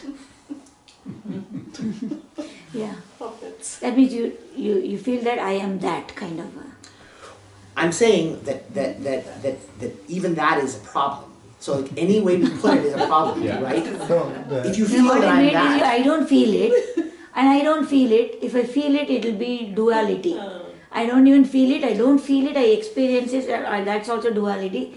But I become that. That's also duality. But I am that. Well, you are that, correct? But that, only one. There's no. Right, but see, no feeler, no feeling. Yes, well, right. So you can say that it's one without a second. It's true. I mean, but ironically, right? So no matter how we put it, there's going to be an issue, because the reality is that even the one without a second is that's also a set of words, right? Because we're contrasting the one without a second to ones with seconds. But the reality is that the true one without a second, you could argue anyway, is capable of manifesting itself in duality. Yes. So non-duality is not necessarily contradictory to duality. It could be viewed as it. So my point being ultimately that there's a fundamental paradox here. When you come close to the truth, the mind cannot grasp it, because the mind is it creates the initial limiting view. Like it's saying everything has to fit within this box. The mind says everything is in this box. The recognition is, no, the box is in some larger space. But but the mind says everything has to fit within this box. So the idea of a larger space cannot fit within the box. So, all the mind can do is transpose some idea of the larger space into some box representation, something that can fit in the box. It can say it's like this, it's like that, it's like that, it's like that. It can use metaphor. But it can't actually ever access it. Because what it is to be the mind, what it is to feel anything, or to think anything, or to experience anything in the waking state, is to be in that box. So you cannot reference something outside the box. It's like because a what it means frog to be in a mind, well. it's a frog in a well. It can never get out. So anything you think about it is going to be wrong. Anything you feel about it is going to be wrong. And yet, at the same time, it's also true that the feelings and the thoughts that are themselves wrong are also expressions of it simultaneously. So, they're reflections of it. They're reflections of it. So, though the mind is, inaccurate, it's also reflecting it simultaneously. Simultaneously, it's reflecting it. So, Bhagavan this is the says when you situation. reach that stage, you will know. That's what You have to everybody trust it. says. When you will know at that time, and then Yes, you know it. yes. Yeah. You don't have it. You cannot Exactly. explain it. I mean, it's you quite cannot beautiful, explain it. really, right? I mean, it's magical. and That's why beautiful, when I was looking at the thoughts, I could see that I am also the thought, the thought is gone. And right, and the reflection of this is the reflection of the thought is my reflection. Yeah. Yeah. And so, and then Thought is short-lived reflection. Yes, correct. Exactly. So seek the one that is being reflected, basically. Seek the one that is being reflected. And seek it and seek it and seek it and seek it, basically. And eventually it will then occur to you at some point that the whole way of thinking about it is wrong. That whole way of thinking about it was incorrect. That will be the recognition, right? That there was a certain way you had a certain assumption you didn't know that you brought to the problem. That assumption was wrong. That's what we will recognize eventually. There's a very basic, elementary assumption. Because what we're looking for is, after all, so overwhelmingly present, right? So overwhelmingly present that we can't see it. That's what it is. It's so everywhere that we can't see it. Because everything else has a contrast, right? Everything else is, it's this instead of that. It's black and not white or red or blue, or it's this sound and not that sound, or they're here and they're not here, So this alone, the self alone, has no contrast. There's nothing to compare it to. So mind cannot grasp it. All we can do is move away from the mind's movements and then try to disable the mind in some way, something like that. Akilesh, if I can ask you, when you awoke, maybe it's not the right language, but when you awoke into the spacious mind, did you have a problem integrating with the world? Were you out of commission for a while, or could you integrate easily with the spacious mind into day-to-day activities? Whether it's eating, sustaining yourself, or going around and doing duties, or things like that. How is that? Because is it's it scaring us. is it very disruptive? Is it Sure. very disruptive, or is it? I mean, is there a very? The truth is, right? Because again, yeah, yeah. I mean, look, the from the quote unquote relative standpoint, which is not really a true standpoint. I'll have to asterisk it and preface it, because the truth is, right? The truth, again, like the realization, like I've said, the realization is not something that can really ultimately be credited to an individual. That'd be very clear. But that said, okay, if we're going to speak in, relative and somewhat false terms, I wouldn't say that there was any particular trouble. But that doesn't necessarily mean that nobody has such troubles. Some people might seem to have such troubles from the outside. But, ultimately the troubles are, if one comes to that moment of clarity, the troubles are no troubles. They're not troubles to you anymore. The truth is, they're never troubles. Already, they're not your troubles. But so we shouldn't shy away for that reason. Of course, there's fear. The fear is from attachments and your usual identification. Yeah. So there's a sense that, right, there's preconceived notion. Okay, I'm going to be approaching this state, and it's going to be like this, and then who knows what I'll do? I may go off into the forest and sit there for 12 years or something like that, right? Like there's all kinds of preconceived notions, right? Yes. But we have to recognize those are the mind's attempts to make sense of what it cannot make sense of, basically. So that means without vairagya, like dropping the attachments, we're almost not able to progress. Of course. So, Yes. so the inquiry is basically like, weakening Yes. or 100%. strengthening the vairagya or weakening the attachment. Strengthen, exactly. Yes, absolutely. The And strengthen the desire for seems like a liberation. super vairagya viveka practice, in the sense you're cutting out Yes. everything, So Yes. It's like the highest But it's the without highest vairagya any practice. force, without any force, With this, without any force. I think you are reading too much into these things. I Keep going as you go, you will Yeah. go. Why do you really Yes. say that? Oh, That's why I think it's unnecessarily complicating the problem. correct. No, but the mind is has that. Yeah. Why your mind is going in circles? Why do you really Exactly. say that? Right? I agree. Yeah. Or we Question. do under 10 minutes and do that? Okay, I just was question. wondering if we wanted to eat before because it's. We could. Do people feel like taking a break? You want people to take a break, or you want to keep? We'll just keep pressing What through. about the people online? Yeah, people online, exactly. Yeah. Is anyone online have an objection to taking like a 10-minute break?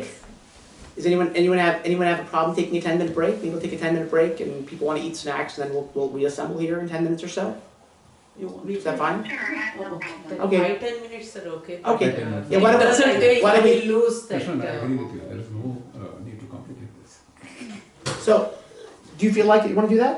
What do people feel like here? Because 8 and It's up to me. Up to you. I don't have any. Huh? Yeah, some people want to go in between, so I was wondering. Okay, why don't we just take a 10-minute break? So right now it's 5, almost 5:40, right? So 5:40 our time. So at 5:50 we'll just reassemble here. Yeah, we'll just take a quick 10-minute break and let people go to the bathroom or whatever it is, and then reassemble. Verse while we're here. So like one to whom a tale is told while his thoughts are wandering far away, the mind which is free from attachment is inactive while it acts. Very interesting. But the mind immersed in attachments is active, though it does not act, like the sleeper lying motionless here, who in his dream climbs a hill and tumbles down. So I feel like all of these verses are really, we're dealing with the same thing, which is the idea that when the mind, so to speak, grasps the truth, it is then free to act in the world without really acting. And all its actions will just merely be seeming to act.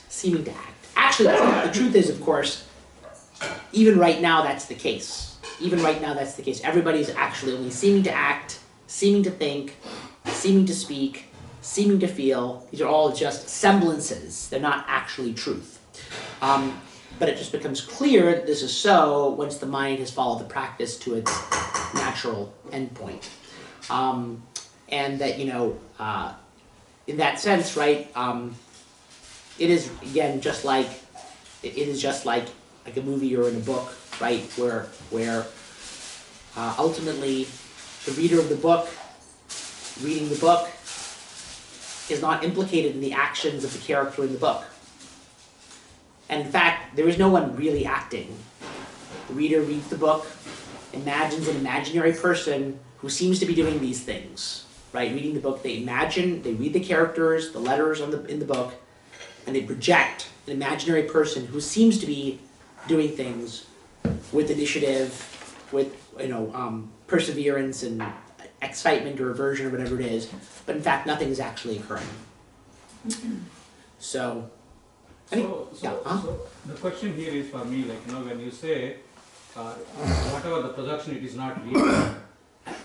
Is it from the philosophical point of view or from physiological point of view? The reason is, even though we are all hearing something, because of our disproportional abilities of hearing, like not whatever, like even though we assume that we are seeing the same thing, our physical apparatus are not same. There is a finer difference. Like, for example, we all tasted the dish, correct? Sure. Even though we all say that it's salty, the saltiness is not same for everyone. Yeah. So that means what is real means the true for everyone same. The truth means it should be same for everyone. Okay. But in this case, even though it's a salty dish, it is not, the saltiness is same for everyone. That means it's not true. From that perspective also, like, it is a mithya. Yeah, I mean, it tries see, to basically what happens is, right, again, right, the very idea that there are events happening at all. The very idea that there are events happening at all, the very idea that there are people at all, the very idea that there is such a thing as salt, or food, or eating, or tasting. All of these ideas are asserted by the one who calls themselves I. When the I is investigated and seen to be not what it seems to be, then all the concepts of things, people, food, tasting, salt, differences between individuals, time, space, etc., etc., etc., all of those things are seen to be not what they seem to be either. Yeah, because we all see differently, so that's not true. Well, what I'm trying to say is that even the notion of we all is itself a concept. Yeah. Yeah, so saying there's 2 different people in the room here, or 10 different people in the room here, is a concept. Yeah. That concept may not be real. Right? The idea that I just ate something with salt on it may not be real. Yeah. Yeah. There's something which is undermined. Yes, so there's something which is, I mean, it's quite strange, right, to hear, but it's true, right? It's not exactly to say, it's not quite, there's a subtle difference. It's not exactly saying, for example, that there are no people. That's a positive assertion, right? Really what it's saying is, what you think of when you say there are people is inaccurate. It's rooted in something which is fundamentally not what it seems, not what it seems to be, not what it seems to be. So that not what it seems to be, that's the issue. Because the entire world of distinctions is all within that sphere of not what it seems to be. So we seem to ask questions, be like, oh yeah, why did things turn out this way? Why not some other way? Well, that very question is founded on the idea that events happen in the first place. That may not be exactly true. Yeah. It's not exactly true either that events don't happen. That's another standpoint in duality. So that's why Shankara says, right, Maya is, neither real nor unreal, right? There's another way of saying that Maya is, you can't actually say what's going on. Whatever you say about what's going on is going to be wrong. There's some kind of fundamental problem, right? What we can say is it isn't what it seems to be. That much we know. So while you were reading this passage, I had a question that come up. Why does Yoga Vasishtha in this case, where it's quoted from, why does it say play your part with persistence and all that? Because that seems to be like an instruction, do this, do that. Well, why doesn't it just say, awaken to your true self and do what you want? Sure. Well, technically, right, look what it says. It says, seeming to have all these qualities. Well, the thing is, anyone who is acting in the world, if we say they are acting in the world, they will seem to have these qualities, because these qualities, they're all the opposites, right? Enthusiasm and dislike, excitement and aversion, etc., right? These are qualities that could be attributed to people. But the truth is, what they're saying is, by seeming, they're saying they're not actually there. So the instruction, it's not that they're giving an instruction, it's that they're saying what will appear to appear. So the key here is not the opposites. It's the key here is the seeming. The key here is the seeming, for sure, exactly. I think I gave that instance, right, a few days ago, I think so, right, of what happens at the end with the Yoga Vasishtha of the Rama, right? Where Rama discovers his true self at the end of the Yoga Vasishtha, and then he wants to just sit down and go into a deep state of meditation while sitting on the ground, right? And then his guru Vasishtha wakes him up and says, you need to go off and do kingly things, basically. And then Rama says something interesting in response. He says, actually, as the self, I have zero obligations whatsoever, nothing to do in this world, but, whatever my guru says I should do. which doesn't make any sense if you really think it's illogical, right? But it's pointing to that there's something which is the play element of things. Like, yeah, it doesn't make any sense, but I'm going to do it anyway. Because he's not really doing it. That's why it's not actually being done. I mean, that is very difficult to comprehend even. There's no going. See, the thing is, it's not going with the flow, technically speaking. When one recognizes the self, there's a recognition that there's no going. You're not going anywhere. You're not the one going. There's just what you are, which is perpetually itself. And if things can be said to happen, which is a big if, then whatever things happen by themselves. There's no need for any going. The going is a perception from the outside point of view, from the point of view of others. They say, oh, that person is talking or fighting or cooking or whatever it is that they think they're doing.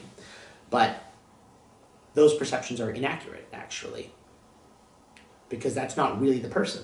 It's not really the truth is not doing any of those things, basically. The truth is not doing those things either. You cannot say that it is, you cannot say that it isn't. A saying is the problem. Whatever you say is going to be in a box, and the box is founded on the divisions that it's rooted in the false idea of me as an individual entity. But you're not an individual entity. So therefore, all the words that come out of that, because the words are all founded on that distinction between I and not I, all the words are like stripped of meaning. So you can't even say it is so or it is not so. Both are sets of words. Both are stripped of meaning. You can't even say it's meaningless. Meaningless is also a word. So, however you go, you're going to be intercepted and you're going to be told that you're wrong. And you can't even say that because that's another phrase, So the whole way the mind works, like all the way back, simultaneously, right? In Vedanta they say ignorance is anadi, right? Beginningless. Why? Because it's the network of thoughts. That's why. Network of thoughts. Thoughts referencing, like endlessly. But, that entire network, you can never get to the beginning of it, but you can recognize that the entire network is like just a drawing on a piece of paper. Like, it seems to be 3D and real, but then once the illusion is penetrated, quote unquote, then it's immediately seen to be not real. So in that sense, if you're in the network and believing it to be real, then it goes on forever, in all directions, basically. And on the other hand, if you see it as a drawing, then you realize it's just a drawing of something that goes on forever.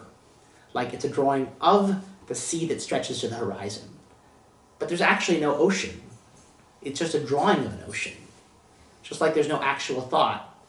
There's just drawings of thoughts. There's representations of thoughts. So this is the operation of Maya, where it makes what seems to be seem to be real. But that's also a seeming. That's also just a seeming. To whom does it seem? It seems that way to another thought. And that thought is seemed to be seen by another thought. This is the operation of it. In fact, nobody's actually ever really fooled, because the one who is fooled is themselves an entity which is in thought. It's like you see a giraffe in the clouds. There's no actual giraffe in the clouds. That's a projected entity. So similarly, the thought is projecting an entity called I in the same way. And that projection is itself seems to be perceived by another entity, another thought, which is itself seen to be perceived by another thought, and on and on and on it goes. But in fact, the self, the whole time, is unaffected by any of this. So this entire story is in the land of appearances, basically. The whole story of, again, seeking and finding and all of that, and the meaning of all of this is all of it is in narrative, basically. It's in art, it's an art form, basically.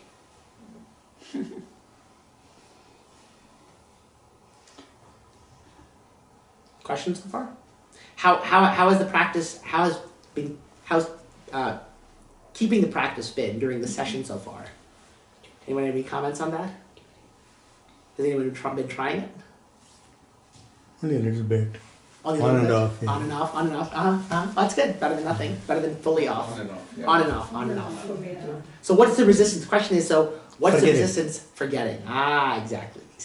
Forget it, got into the conversation. Curiosity Curiosity. as to what I'm saying. Exactly. No, but Right. actually, I didn't want to miss out any word that you Exactly. say. Uh-huh. That's my other things I can, okay, if somebody's talking, okay, fine, I can tune out. It's the all identifications with the mind, right? Yeah. Like the mind has to pay attention. The mind also the mind wants to know. The mind wants to hear. The mind is curious, right? So these are little attachments, right? You can say they're like sattvic or positive attachments because they're attachments to spiritual knowledge, but still they're attachments, right? And they'll be worked through eventually.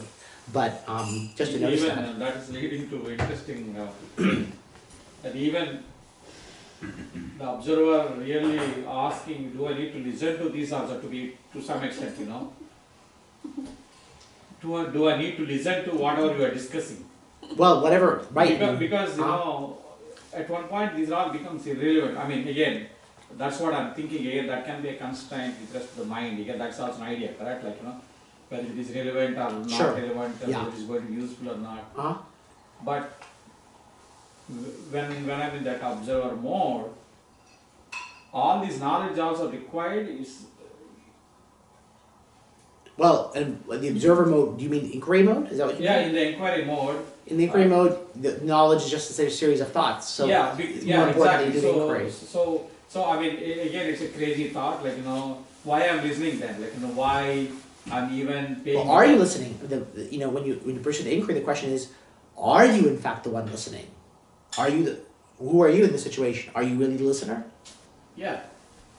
It's a question. It's not. You know, we shouldn't assume that you're the one listening. Yeah. Again, it's an assumption. I'm not sure, but even the thought of like, you know, like we need to listen when we are discussing, or when you're explaining things. I pay attention. Correct. I'm listening. But as an observer, as an inquiry, why I'm listening this one, and is this listening is required? Yeah. I mean, the self-inquiry is simply by There the question that Sure. this is sometimes I feel that maybe the mind is fooling itself, giving these arguments that this is not relevant, and maybe escaping from that enquiry. I felt like when I reach that spot where I'm trying to think that this is also not relevant, this speech or this satsang or whatever we call it. Yeah, I mean the satsang compared to the practice is irrelevant, right? The practice is what's relevant. So you know, focus on practice. So practice is more relevant. Of course. The whole point of the satsang is just to point you to the practice. Okay. Practice, Yes. exactly. So the thing is, it's also right. The practice is also pointing to the fact that, you know, you may not be the one who is either listening or not listening, or caring or not caring, right? The caring, not caring, listening, not listening, that's all happening at the level of the mind and the body. Are you that is the question, right? And so we shouldn't assume that just because we're practicing that the mind and the body are incapable of listening on their own. They may be fully capable of listening on their own. They may or may not choose to do so, but they may be fully capable of it. But even to the final point is, for the observer, even the practice is necessary because he don't know whether, I mean, he don't care. I mean, when I am at that stage, for me it is irrelevant when I'm practicing or not, because I am observing. So Inquiry. I'm an inquiry. I mean, observing is like an inquiry. So I mean, that means that the practice is like, you know, already there in a subtle way, or I don't know, like, you know. Well, you have to assume, we do start with this one assumption that you do need the practice, right? So as far as you are a seeker, then you're looking, and though at some level you may know that I'm already that, at some level you may feel that, which is good, still we also feel that I am bound in some way and I need to break this bond, and the way to do that is through the practice. So we do need to hold to the practice. We do hold to the practice, even though it's true, yes, you know, you're using your will for the practice and you're accepting your individuality, only to that extent though, right? Only to that extent. And it's allowed because the practice is actually not really what it seems to be. It seems to be a practice. It seems to be a separate practice that you do with effort. but in the end it will reveal itself to be nothing other than your nature. Yeah. Yeah. So therefore, it's okay to feel like you're doing the practice. Yeah. This is with sugar. Thank you so much. Oh, sure. Please, thank you. This is with sugar. Oh, perfect. Yeah. Thanks, sugar. Any other questions right now? And if not, we'll just do a little meditation and then we'll proceed that. I think this listening is required for reinforcing your methodology and things like that. Yes. That's more the motivation of this whole session. Yeah. Even if you do practice, the practice needs help. Sure. This type of session helps you in the right direction better than no session. I agree with that. I agree with that. Absolutely. Yeah. So if you don't pay attention and thinking Nanya are here, it only mess you up more.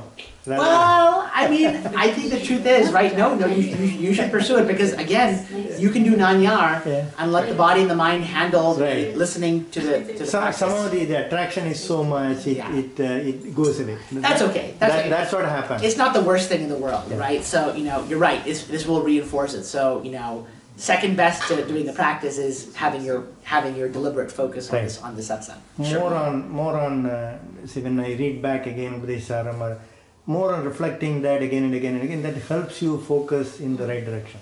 That's why I feel. Yes, yeah, I agree with that. I agree with that, 100%. Yeah, that's absolutely true. Yeah.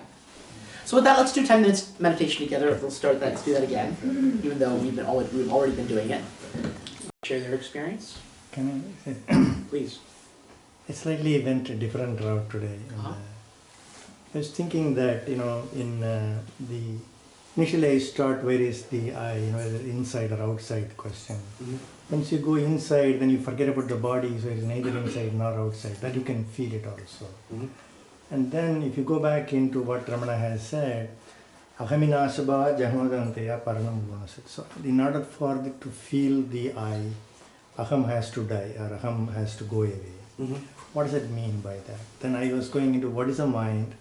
Is there a mind? And another slogam says, if you know the true light of the mind, then that is true feeling. If you see the pure light of the mind, that's a true feeling. Another slogam says. So I was trying to see whether can we kill the mind. Or can we, killing the mind means when there is no thought, it's like mind is not there, right? That's the implied meaning of when no thought means no mind. Okay. So when I was going that approach, I can, no mind, no thought is there, but I'm not still feeling the I. So what is blocking there? Something is not complete, right? That's what I was doing. Then I ended up, that's where it ended there. Yeah. Well, so that's because when you think there's no thought, there's still a thought. Yeah. There is still the I thought, which is there, present to the seeming absence of thought. That's the base thought, basically, the subtle base thought. So that's why, right? That's why Ramana says, right? To inquire into who that is, because that's the only way to get to the true light. The only way is you pass through the reflecting mirror, basically, which is on one side it's reflecting the world of objects, on the other side it's the true light. So that mirror thing is I. So that's the way to the true light, is through that, basically. So when you feel like there's no thinking going on, the mirror is still there. That's the thought that's going on. It's a very subtle thought, but it's still there. It has to be inquired into, or it has to be, surrendered, basically. And, of course, there's an act of grace that has to happen for that to happen fully. But the attempt must continuously be made to differentiate, to keep differentiating. Does that make sense? Yeah. Is this approach better, or I don't know which is better way to do? Where am I? When I inquire where the I thought is coming from, you get the blank and then you go into who is watching, you go into that loop. This way, I was not going to the loop. At least, I could see that where is the mind, what is the mind? I was going after the mind rather than the I. Well, but the problem with that is mind is more of a concept than the I. Like the mind is like the issue is, right, like you just saw, right? If you may think the mind is not going on, but the mind is going on in the form of your observing seeming non-activity of the mind. The mind has become subtler in that sense. It exists as the observer. The advantage of I is that that's founded in your experience. Like mind is also there. You're saying it's thought, but the problem is like you just showed, it's easy to forget that the observer is a thought too. Mm-hmm. So that has to be stopped. How do you stop that? The only way is to investigate it. So you Right. unfortunately have to go into this loop, and you have to persist with that loop. And that's okay, because it's like you know, continuously you know, it's like sunlight bouncing off water again and again and again and again and again, something like that. I see. Like, you know, Mhm. and eventually something then results from that process, again through continuity, again Right. through weakening of attachments. So Correct. so I would say one way or the other you have to get to I, regardless. You Correct. know? Huh? Yeah, I was just thinking, I'm aware of the current happening, all the thoughts floating through, those kind of things. But the mirror is not only reflecting the current thought that is spinning out of my root eye, but it's also something like happened in the past or in the previous janma.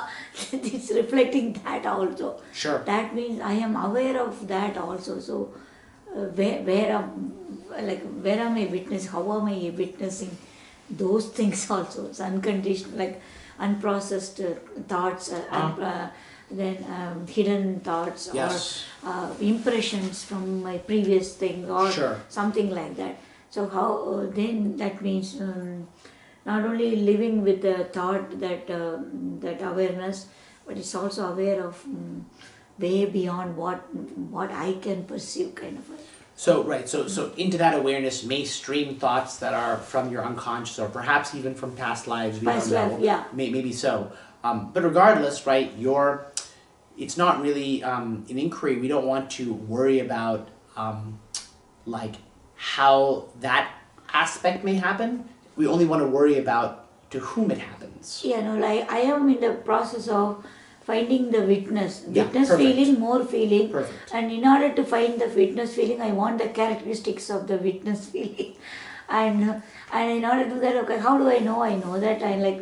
maybe I am with the thoughts and with the thought, and even with the past thought I am there, and even with the past impressions I am there, and I am witnessing those things also passing through. Yes. Right? Sure. So just to in that I don't want to convince myself with any concept. Instead, Yes, I want to yes. like make it like my experiential Yes. kind of Exactly. a thing. Exactly. So in order to do that, I thought, okay, why not analyze my witness?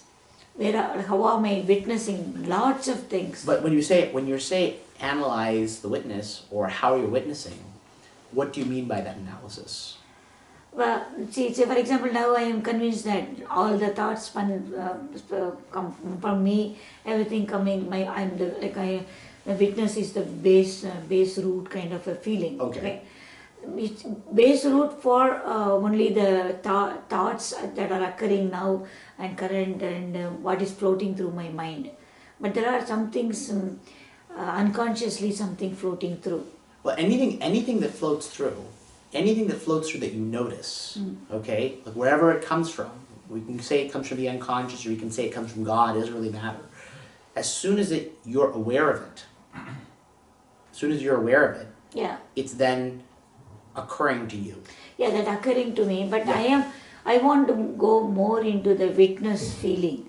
Well- more next witness, who is next witness? That's where I am. Right, exactly. I'm digging in further of that witness. Yes. In order to dissect the witness, and then some of the things I know, the current thoughts, that's why I had to go in that direction. I don't want to go in that direction. No, that's great. But, That's yeah. great. I mean, all I'm saying is, so as these thoughts come up, right, the focus needs to continue to be on how you know you exist. How you know you exist. You see, the witness is the same thing. Do you see that? Yeah. Right? Yeah. Your knowing that you exist is the same as the witness.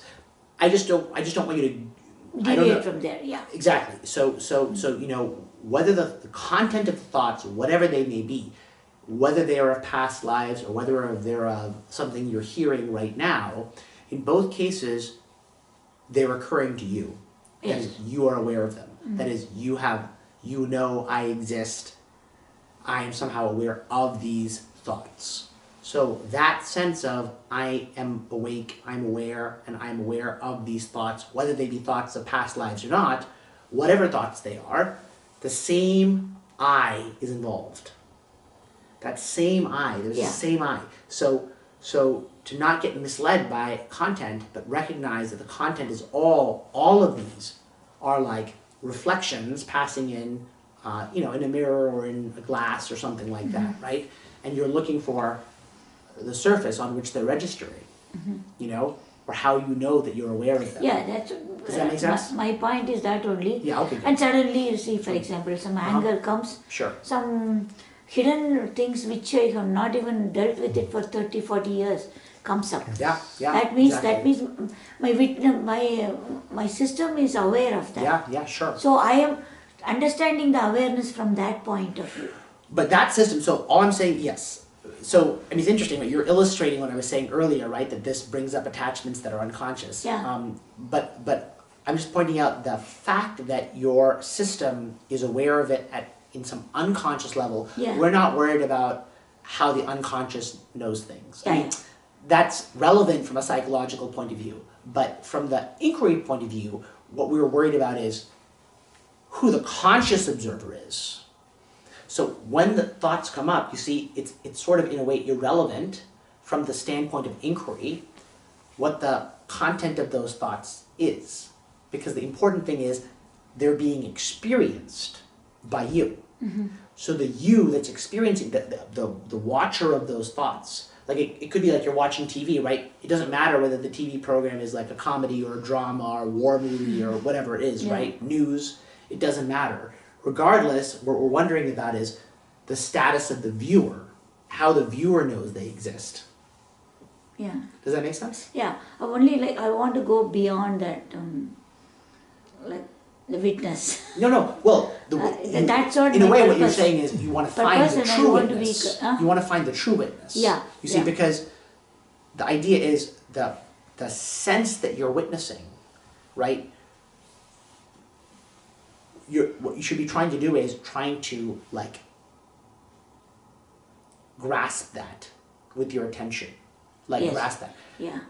When you think you have it, you don't actually have it, right? So that's what I was trying to point out earlier, right? The witness, you don't actually, when you think you've grasped the witness sense, you have not grasped the witness sense. Because whatever it is you grasp cannot be it. Because you're grasping something it, which you're aware of. So the grasper is what we're looking for. So that as the grasper grasps various things, they think, I've got it. But they never do, because it's always something grasped. So you have to keep looking for the grasper. Yeah, I'm looking for some clue for the grasper. Yeah, well, that's good. That's good. That's one limited mind game. Yes.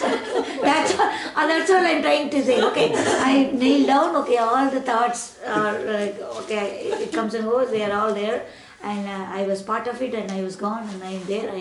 I am the base for everything, and that much I could go. Good. No, that's good. I mean, that's good. These kinds of things will happen, and you'll understand, This is good. I mean, you're grappling with it, which is great. But just remember, right? The basic elementary landmark is like your own self-awareness, basically, right? Just the simple basic knowledge right now that I'm here, that I'm existing. Like I know I'm here. That sense, whatever that sense is your landmark. If you're ever confused, you always remember you're looking for that. Yeah. What is that? Like that's just it. That sense.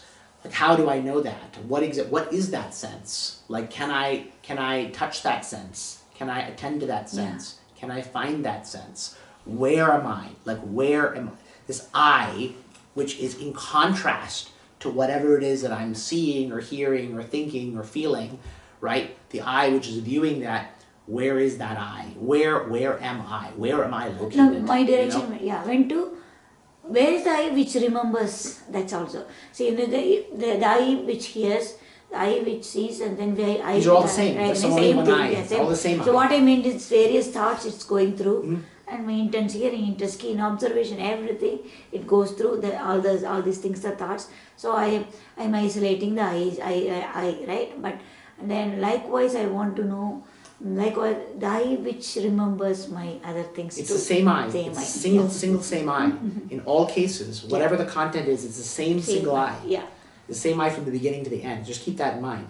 You know? So, and it's great these things are coming up because again, it means the inquiry is becoming more intense. So as it becomes more intense, these things can surge up into the mind. And your job is just to recognize there's just another set of images.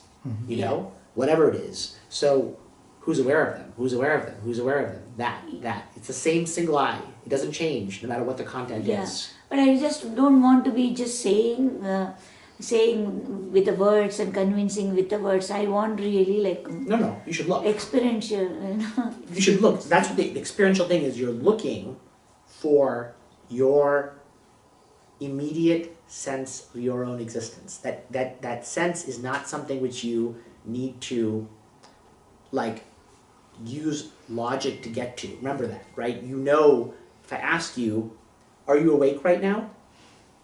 Yes, Yes, partly. you know. Yeah, partly, that's fair. Partly, right? But you basically know the answer is yes, right? Apart from the joke. But you know, that sense of, I know I'm awake, how do you know when you're consulting something, right? Your mind goes inward and it touches something to find out I'm awake right now. What is it touching? Yeah, so I see that I answer it by all the how question. I hear you, I see you, I like that. But that's not how you know. That is not how you know. You see, you don't know that you're awake because of any particular perception.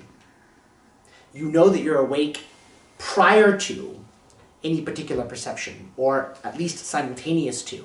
But it's not the same as. For example, it's not that you hear my voice and therefore you know you're awake. When you hear my voice, separate from my voice, you know that you exist and are awake, and that what your awakeness is not just the hearing of my voice. It's something else that's there. So like when I hear your voice separate from the voice, you know that you're here. Like right? You know that I'm here and I'm not this hearing of the voice, right? If you didn't know that, you wouldn't be able to hear the voice. So you know that you're here and that I'm not this piece of data, which is this voice. That if I were that, I would not be able to differentiate myself from it, right? Like the fact that I hear it means I'm not it. Yes. You know, you get that part, right? Yeah, it's so separate, right, there's a distance that creates that possibility of experience. So when you hear my voice, at the very same time that you hear it, you not only know the voice, you also know, separate from that, you're here, awake, aware, But how do you know and it's not not the a voice. dream? Can be dream too. Well, that doesn't matter. That's irrelevant. Dream and actually. awake are same. That doesn't matter. Yeah, dream and awake are the same thing. For our purposes, that's irrelevant. Yeah, exactly. Exactly. But a couple of things, the complementary observations of what the both just mentioned. The inquiry itself seems to be illusionary. The reason is the very much the question of the inquiry happens within the framework of body and mind. Sure. Okay. Then when we say like I am not this body, then what happens to the I? Because the two things can happen. One, if I am dead, my mind and body cease to exist, or in the dream, the body and mind temporarily cease to exist. But when the body is come from the deep sleep, it come back to the alive. I can say that okay, yeah, you are in the deep state and you came back. But when I'm dead, what happens to the inquiry? Because let's not worry about what happens during death. Let's because this is all speculation. What we're worried about is right this second. Yeah, but right this second. Forgetting all that. Forget what happens during deep sleep. Forget what happens during death. These are all speculation, right? The right now is the mystery. We have access to the mystery right now. Right now we're here. What is here when we say we're here right now? That's the question, right? All we see and hear and think and feel various things. But in addition to these things, we know that we are somehow here apart from any collection of things. No, but the reason I asked is I'm trying to find out who am I, correct? Okay, that the inquiry is like who am I? but that I seems to be like, very illusionary, because the potential of existence of the I has a limit, seems to be, because the I itself is not existing everywhere for me. That's okay. That's not a problem. But that's really irrelevant to our purposes, because when we say we're looking for who we are, we don't mean that we're trying to create a philosophy of what the I is. What we mean is that in our experience right this second, we know that we exist in some sense as the observer of events. Yeah, but that observe. It doesn't matter that that observer is not permanent. No, but even that experience also happens within my body and mind. That's fine. Well, that's okay. That's just a philosophical addition. No, but that is reality, correct? Like, I mean, it's not the philosophy. No, that's well. So the point is, right? So if you want to say, are you trying to say like, oh, it's just a creation of the brain or something like that? No. I'm not saying that. Like, the inquiry itself kicks in to experience what the body and mind going through, because I'm observing, correct? Okay. As an observer, I'm observing what's going through my body and mind framework. Yeah. Correct? The moment, for whatever reason, the body and mind framework cease to exist temporarily or permanently, Yeah. the inquiry has no meaning. Sure. Because there is no experience at that point. We don't know what happens. We don't know. Okay. We don't I would happens. say, like, I don't want to say I don't know. We don't Okay, know. We don't know.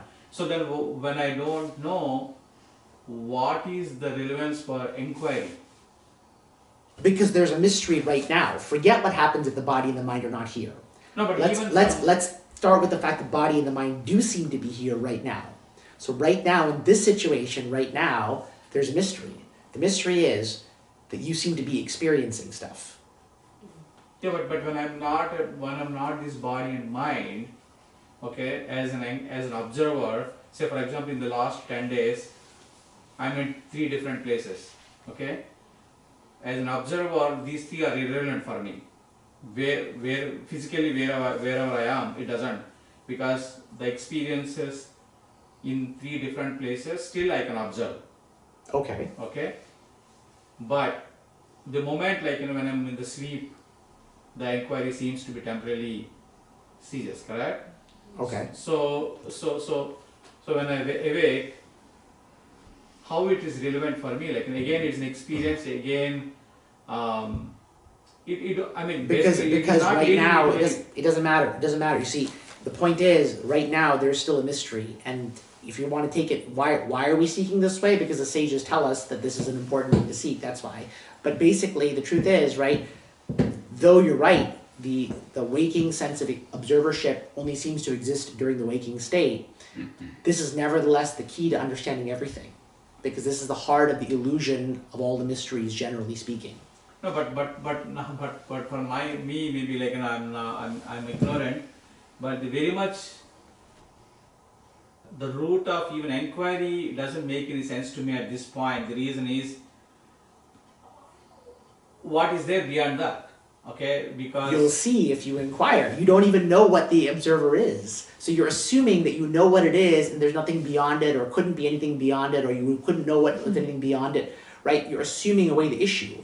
Right now, whatever happens in deep sleep, or whatever happens in death, or whatever happens when the body-mind is not there, right this second, there is a mystery. No, I'm not assuming, I'm experiencing. The reason is, when I'm awake, I can see some experience, okay? Yeah. Through the inquiry. Right. I have no ability to inquire when I'm in sleep mode. That's fine. Okay? So, when I'm in the sleep mode, when there is no ability to inquire and there is no experience, what makes the difference for me to inquire when I'm in the awake state? Because right now you're confronted with the problems of being a limited person, that's why.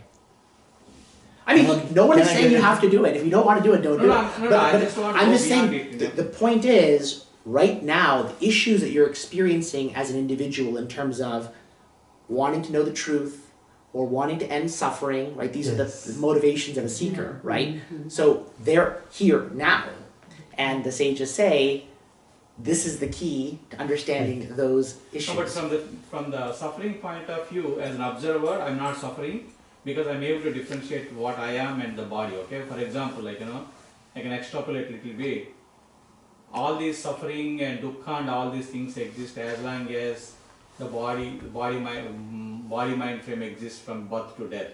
Okay, as an observer, I don't need to worry whether it is sukha or dukkha because I'm just observing. Like okay, but if you're not suffering at all, then what's the problem? So there's no issue, right? Yeah. It's only the one who says they're suffering will have to undergo this process. If you don't feel you're suffering, then there's no issue. You don't No, need you to. don't. Correct. Already. That's what Ramana says the same thing. Yeah. Yeah. Means you are If you're- realized one. So If right. you are not feeling anything, Yeah, I mean, you are realized. when So not only physical pain, no, emotional. dukkha can be anything. Dukkha can be either craving or aversion. Okay, it need not be physical or emotional. But when as an observer, when you're observing, they both just like dots like in the timeline, right? So it doesn't matter for you because you are not observer is not experiencing. This question was asked to Ramana, okay? What he said was, are you happy? The answer came as no. If you are happy and if you are satisfied with who you are, nothing to be done with. I'm neither happy, not sad. Fine. So you if, just if there is no need for you to come to that question, then you don't need to inquire at all. Yeah, that's what I'm course. telling. For me, Of course, it's inquiry only the- becoming yeah. irrelevant because I don't. If you don't perceive any problem, then there's no need to inquire. Of course. Okay. Of course. Yes. Because even this is even more relevant when you mentioned about Krishna and the Gita and what Arjuna and conversation. Even though you need to do the dharma is only within the body and mind framework, like whatever you do. Sure. But because I know I'm a limited being as a body and mind framework, for me, like whether I follow dharma or not, as an observer, okay, it doesn't matter. Okay.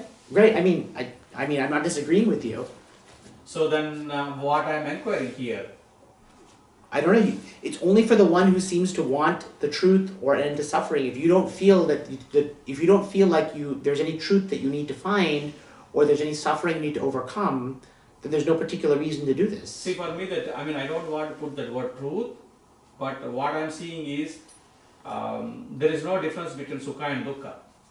That's what I said. So if you, I'm agreeing with That you. may be the truth. No, That no. may be the truth. Whatever it is, the Yeah. thing is, it is for the seeker who is seeking something. If Mhm. you don't feel like you're seeking anything, then there's no issue. Okay. Yeah, simple. Let's stop there. Okay. So yeah, I mean, if you don't feel like there's anything incomplete, then of course there's no reason to do anything. Hmm. Yeah, that's the truth. Of course. Sorry, Huh? I think No, that's okay. So my understanding Mhm. is the mind is a dreamer. Sure. I'm dreaming, right? Either physiologically or right now. I'm still my mind is dreaming, right? And when you ask a question, so my mind is dreaming, and here we are churning a little bit, and questions are coming up, and with this inquiry, right? Who am I? Meaning, my mind is asking, who am I? So I'm churning Mhm. more and more and more my mind. Mhm. So the question is hitting alertness, so I'm becoming alert. So my question is, and then alertness is hitting awareness, and awareness is hitting and makes it real, and I believe that this is real. But my question is awareness belong to the mind and awareness is divine? I mean, where is that gap? That Well, mechanism, What do you mean? What do you mean by awareness in this particular case? I mean, I guess the question is turning the mind in this moment, Yes. right? Yes. I'm all of a sudden more focused. Yes. On the question, right? The question. Yeah, sure. Or whatever is the Yes. question. Yes. Then that focus Yeah. turns off. Inquiry, awareness, right? Is this still belonging to the mind? Well, And then it hits me where I'm starting believing, oh, that's the real thing. Well, I That's mean, what I'm experiencing right now. I don't know. Well, no, it's interesting. I mean, I'm just trying to understand your terminology. So, you know, when you say like the question is churning, and then your attention is then moving towards awareness, right? Essentially, is that what it is? Alertness, meaning I'm becoming more focused on the More moment. focused. Exactly. And then doesn't that go towards, like, if you're looking at who am I? Are you not? You're moving that towards I, right? Presumably. So in the some way? alertness makes me focus at the moment. Because otherwise I'm like, I'm Okay. just dreaming. Okay. Like generally, like I'm like everywhere. So you snap to awakeness or alertness. Okay, and then within So that. the question focuses me like, oh wait, no. So that's I call it alertness. Okay, sure. Okay. And then from alertness, it hits something else. I'm like, oh wait a minute. I call it awareness. Yeah, right. And so what is that is the question? Well, what that is that is the question in a way. what is that, right? What actually is that? Is the alert, my question is there anything, something like, is it even separated? Like, is it alertness belongs to my brain, to my mind, and awareness transcends that gap of the mirror that you were saying, you know, like the mirror of the dream and the mirror of the Yeah, that's a good question. So I mean, you know, these pieces are only seemingly separate, right? So what you're calling alertness is a function of the mind. What you're calling awareness is also, in some sense, a function of the mind. But it's also true simultaneously, right, that when we're moving towards that awareness, quote unquote, which is, you know, the I feeling, essentially, whatever that is, the I knowledge, self-awareness, basically, that is the mirror that we're talking about. So it's simultaneously divine and mortal, you might say. Okay. It appears to be mortal on one side. It appears to be my limited individual I self here. But at the same time, it hits something else. Well, right, because which makes it real. once you penetrate further, then it turns out that's nothing but the actual divine, right? It just seems to be limited. It appears to be limited, and when you pierce through it enough, then what seemed to be limited will then seem not to be limited. Right. Yeah. Okay. So that's a good question. Yeah. Other questions? If not, we'll do a few more verses. Any online questions? Okay, let's do a few more verses, and feel free to keep asking questions when they arise.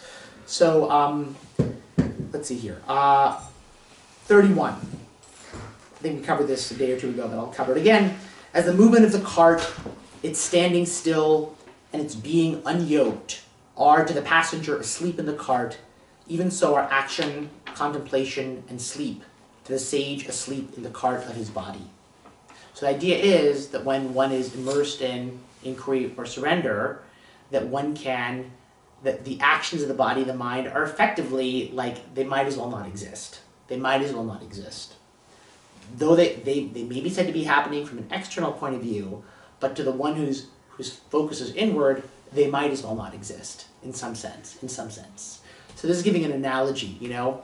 I was telling someone the other day, right, about there's a beautiful story I like to tell from the Yoga Vasishtha, where you know, Prahlada, right, is you know, for those of you who don't know, a demon king whose his father was a big demon, right, essentially, and you know, he gets killed by God. But Prahlada himself, though he's a demon, quote unquote, is actually very, very devout, and you know, soon after his father is killed, you know, he has the great realization of the self. And, you know, kind of paralleling this Rama thing at the end of Yoga Vasishtha, he also decides to sit on the ground and close his eyes and fall into a state of deep samadhi. And Vishnu comes along and, oh, actually, not yet, sorry, I'm getting ahead of myself. So it's said that, you know, it said beautifully that when the king is in peace, the subjects are in peace. Mm-hmm. So when the king of the demons, quote unquote, is at peace, all the demons are at peace. Mm-hmm. So they all sit down and they all fall into deep meditation. Okay? And the gods, quote unquote, are at perpetual war with the demons. But when the demons are at peace and cease to fight, the gods are at peace. So the gods all sit down and fall and drop down into meditative samadhi. And the humans are said to be the pawns of the gods and the demons. So when the gods and the demons are at peace, the humans are at peace. The humans all fall into meditation. And at this point, Vishnu, God, comes down and tells Prahlada, like, this will lead to the end of the universe before its time. And so we can't have this. So he wakes him up. He wakes him up. And he says, you have to go on with your kingly duties as king of the demons. But you will do these activities like a baby half asleep. So that is a beautiful metaphor, right? Because Ramana also likes to use the analogy of a baby who, for example, is fed by his mother at the breast, but he didn't even know it because he was like asleep the whole time, essentially. So in the same way, activities could be said to go on, even though the truth is, in some sense, you're turned away from them. So whether they go on or not is in some sense irrelevant. I say in some sense because there's the question of who's turned away from activities? Who's turned away from activities? You know, this is the whole issue, right? You know, the one there's something here that can't be spoken in words, basically. But this is the idea is that the sage is unaffected, essentially. Though they may seem to be engaging in the world, there's actually no engagement. And truly, the truth is, of course, that this is not just true of the sage, but it's true of everybody, because there's only one self, and that self is never affected by any of the activities, period. So it is in perpetual ignorance or detachment from any of the ongoing activities. It's essentially in continuous contemplation of itself, and therefore it sees no objects. The seeing of objects is from an external point of view. An external point of view. Does the external point of view actually exist? That's the purpose of inquiry, to find out. Is there such a thing as an external point of view? It seems like there's an external point of view, but that may be a delusion. There may be no such thing as an external point of view. There may be only the point of view of the self, which is in fact not a point of view at all. So, yeah. So, next verse says, for one who seeks waking, dreaming, or sleep, there is a state beyond these three, a wakeful sleep, a fourth state called the turiya. But because this turiya state alone is real, and the three apparent states are illusory, the fourth state is indeed the transcendental state. So this turiya state is really multiple things. Really could be viewed as the glimpsy state, but it's also really just purely the self. Because in its light, the idea is the three states are themselves viewed as mere illusion. Mere illusion. So Tungamal Tungudu.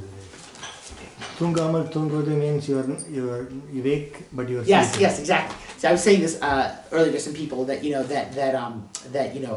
Ramana exactly calls the state of enlightenment. He calls it Jagrat Sushupti, waking sleep. So the idea being that we have all the benefits of waking, which is the light of awareness, the light of like knowing, self-awareness. Basically, self-awareness is activated, right? But usually self-awareness comes with a serious downside, which is that we become identified with limitation and then death, disease, and problems of various kinds. Whereas in deep sleep, the big advantage is no problems at all, because there's no differentiation between subject and object. But on the other hand, it's also filled with darkness. There's no self-awareness. So can you unite the best of both worlds and have the light of awareness, the light of waking awareness, but the total, perfect, complete peace of deep sleep simultaneously? This is turiya. This is turiya. And this is actually the truth. It's just the truth. It's actually the fact. It's already the case. So, yeah, that's the idea being pointed to. Yeah, because the idea is the differentiation between the states is itself just a product of our mental categories that are, again, premised on the illusory individual I. The statement that the jnani retains prarabdha while free from sanchita and agami is only a formal answer to the questions of the ignorant. Of several wives, none escapes widowhood when the husband dies. Even so, when the doer goes, all three karmas vanish. So I think I mentioned this a few days ago in response to some question, but this is again from the classical Vedanta view that, that when one attains realization, there's a certain portion of karma that is destroyed, but whatever karma is for this life, that remains, and that has to be lived out. And the truth is, what Maharishi is saying here is, that's an answer that is a concession, provisional answer to people who insist on saying that Ramana, for example, is to be identified with his body. But Ramana himself would say, I'm not the body, I'm not the mind, that's not who I am. And so, when one recognizes that the individual self is in some sense illusory, it's impossible to sustain the belief that karma in this life is still active. All the karmas are connected to the reality of the individual. If that reality is pierced, then simultaneously, it's like to use the examples I've used before, right?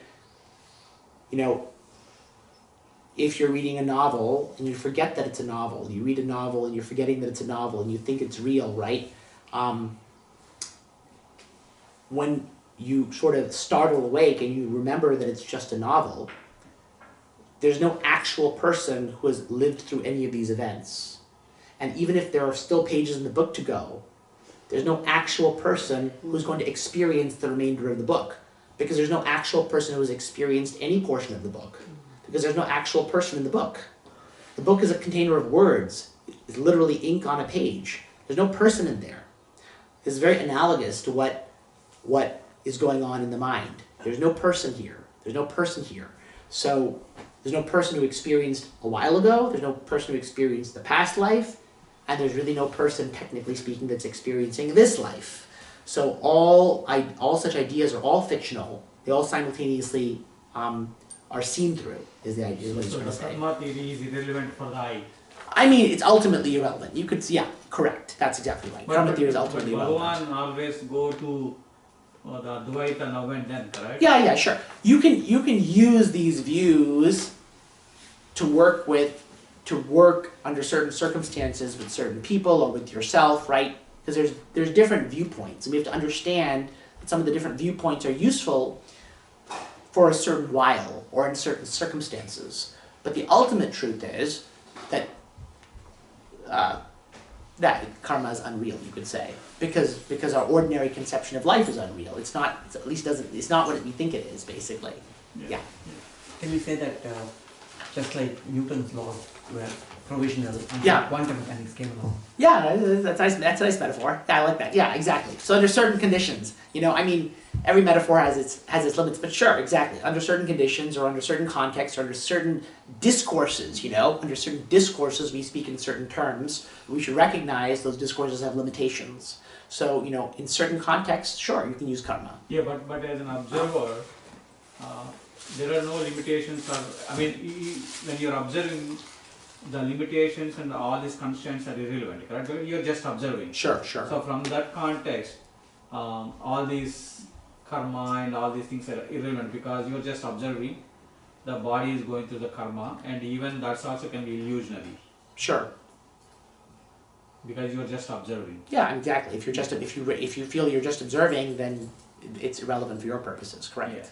Yeah. And then something else we've talked about before, but we'll mention again, and Ramana loves to say this, I know. He says, for unlearned folk, there's only one family consisting of wife, children, and dependents. And this is what we were talking about earlier. But in the mind of those with much learning, there are many families of books, theories, and opinions as obstacles to yoga. So this is the idea that, yes, concepts can be helpful to a certain point, but at a certain point they become a burden. And they clutter your mind, and they confuse you, and you can get lost in the forests of disagreement over various nuances, and that can become the preoccupation. What is the use of letters to those lettered folk who do not seek to wipe out the letters of fate by inquiring whence are we born? What else are they but gramophones, O Lord of Arunachala? They learn and repeat words without realizing their meaning. So, point being that all these profound Advaita words are useless unless they prompt you to look inward and discover to what they are actually referring. You know, that they refer to something. So what are they referring to? In order to understand the real meaning of any of these Advaita passages, you will be forced into self-inquiry ultimately. Although you won't understand them. The unlettered are easier saved than those who are learned but unsubdued. The unlettered are free from the clutches of the demon pride. They are free from the malady of many whirling thoughts and words. They are free from the mad pursuit of wealth. They are free from many, many ills. You know, it's interesting, this sort of like acclamation of the unlearned. It's a little bit like the comparison I find it interesting is the same idea is found in like Taoism. I don't know if any of you are familiar with Taoism, but you know, kind of like a Chinese philosophy which has a lot in common with Vedanta. And they also make this point that, you know, actually, in a way, it's a big advantage for many people not to have a lot of these extra ideas. That, like, you're way better off, actually.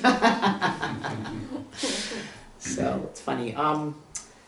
Though a man looks on the world as a wisp of straw and holds all sacred lore in his hand, it is hard for him to escape from thraldom if he has yielded to vile flattery, the harlot. Some of these English translations are kind of funny. They're very, like, biblical or very, like, dramatic, you know. But yes, basically the idea is flattery and associated pride is very dangerous opponent, very dangerous attachment, basically. Without thinking of oneself as apart from others, without swerving from one's true state, if one abides always in oneself, who is there alien to one? What matters it what people say of one? What matters it if one praises or blames oneself? Because these things only matter essentially the moment you identify with your body and mind. The moment you identify with your body and mind, then people's opinion of you matters, your opinion of yourself matters. You know, if you stay focused in the inquiry, you know, it's like those this is true of so many things in the practice process, but it really is like those cartoon characters. Those cartoon characters who walk from one cliff to another cliff, and they walk, and then at a certain point they look down, right? When they look down, they fall. At the moment they look down. But in the cartoon, they're able to walk across air until they look down. Until they look down. At the moment of looking down, they fall. This is like the practice. As soon as you deviate, you fall.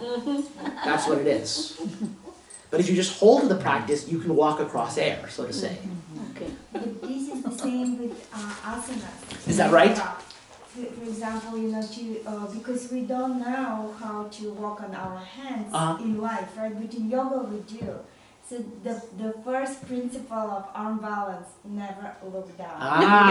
Interesting. Never look down, otherwise you're gonna lose your arm balance. Oh, that's really funny. Interesting. Very interesting. So that means we don't need to worry about the body-mind complex duties. They will be autopilot when we do the inquiry, correct? That's what, like, you know, that's right. Mostly our constraint is, hey, you know, if I don't do this, what happens? Because of the attachment or something. Yeah. So most probably we stuck in that that circle. Yeah. But the difficulty is to come out of that and focus on the inquiry. Yes. So that I think maybe you can say like the universe aligns or the grace leads the rest of the things. I mean, well, yeah, exactly. I don't know whether that's right. Those words are whatever it is happens and happens. That's right. Exactly. So it's a kind of fear holding us to continue the practice. Yep. Exactly. So that detachment to come out of the fear and continue the practice is more relevant and important for us. Yeah. Rather than scared of, you know, oh, tomorrow if I don't pay my bill, what happens? Right. If I don't go do certain things, what happens? I think they will happen automatically. Well, whatever needs to happen will happen, right? Yeah, you cannot assume that any particular thing will happen, but whatever needs to happen will happen. That's the point, right? Because again and again, right, we think, for example, okay, you know, I just don't see how it is that I can solve this complicated problem without my focused attention on the problem. That's because when you're asking yourself that question, you're in a mindset that is like conditioned by the illusion, let's say, right? When you're focused on the inquiry, you're focused on surrender, you temporarily are like exiting that mindset. As long as you keep exiting that mindset,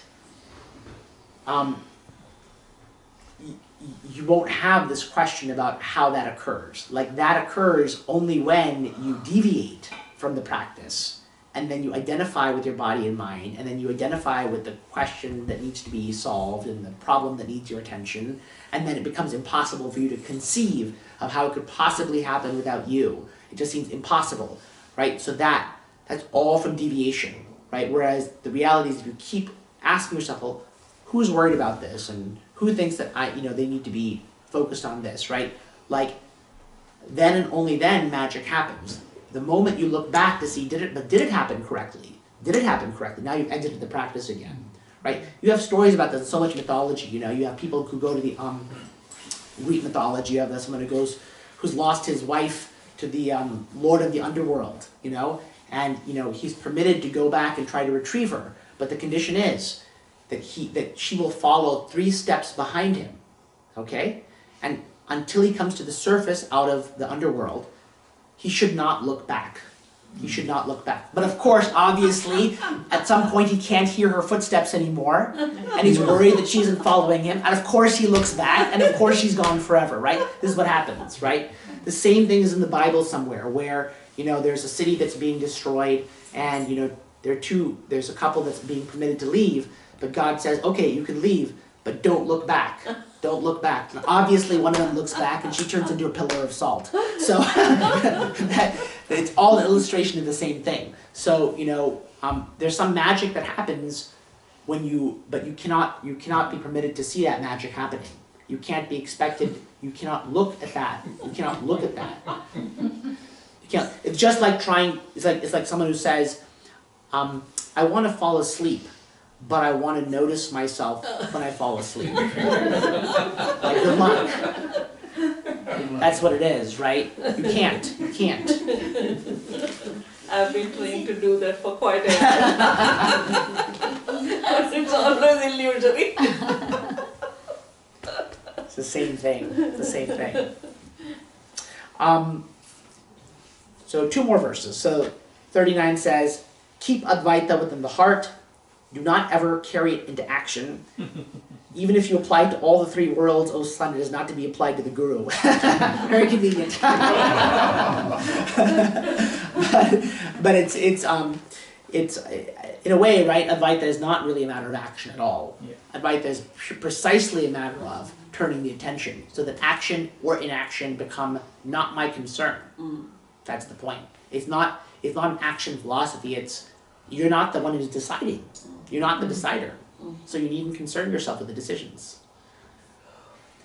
I shall declare truly the essence of the final doctrine of the Vedanta. When the ego dies and becomes the self of pure awareness, that alone abides. So again, what does it mean for the ego to die? See, again, it's a very interesting phrase, because really what's going on is there's a recognition that the ego was never there to begin with in the way that it seemed to be. That's the quote-unquote death of the ego. Because if it really was there, it couldn't really die. Not really, right? Idea is that it's illusory in some sense. So it's only because it's illusory that it can be seen to be illusory. It's not that it doesn't die in the sense of that it really was alive. It never existed in the way that it seemed to be in the first place. That's the only relevant death. Because otherwise people have these misconceptions, right? Like, which again, sometimes it's there in classical Vedanta, you see it in Buddhism and stuff like that, right? Oh, I have to kill the mind. Kill the mind. Well, kill the mind in the way, for example, kill the mind in the sense of like, I have to exhaust all my karma from all my past lives, all of that has to go, and one thinks that the idea that people have is that this has to be done in a step-by-step, iterative mining of everything. But the reality is that mine of past karma is like infinite. So you can't do it that way. If the mind were real, you couldn't really kill it. It's that there's a recognition ultimately that the mind is not real in the sense that it seems to be. Somewhere I think I read that the pure ego is a self. Yeah. So right. There is a pure ego, only when you remove the impurities, Yeah. There is no difference between ego and the self.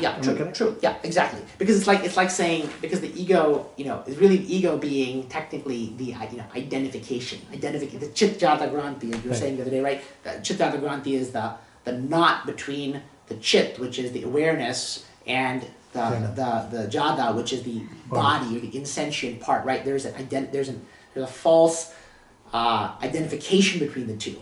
That's the imaginary person is created between their interaction. This is a metaphor, but that knot is the issue. So the ego is the illusory association of the two as an imaginary person. It's composed of the subtle network of thoughts, basically. If you unwind those thoughts in some sense, it's like taking a loose thread from a t-shirt and like pulling the thread all the way out. When you pull the thread all the way out, now you have a bunch of thread. But where's the t-shirt? Like that's whatever remains, that's the pure t-shirt. The t-shirt without the thread. Which is to say not a t-shirt at all.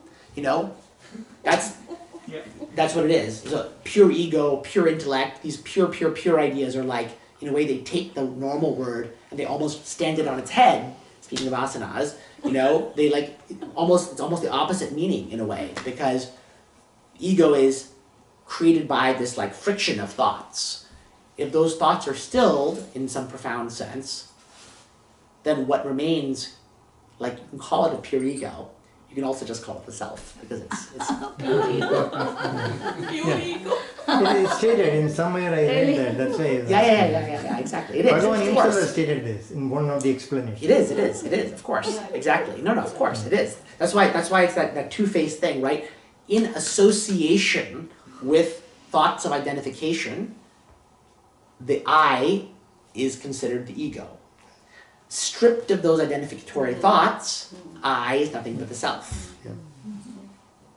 Yeah, how ego is formed. There's somewhere a description of that. The inquiry helps to drop the. Yeah. That I think now it makes more sense. Like the purpose of the inquiry is rather than.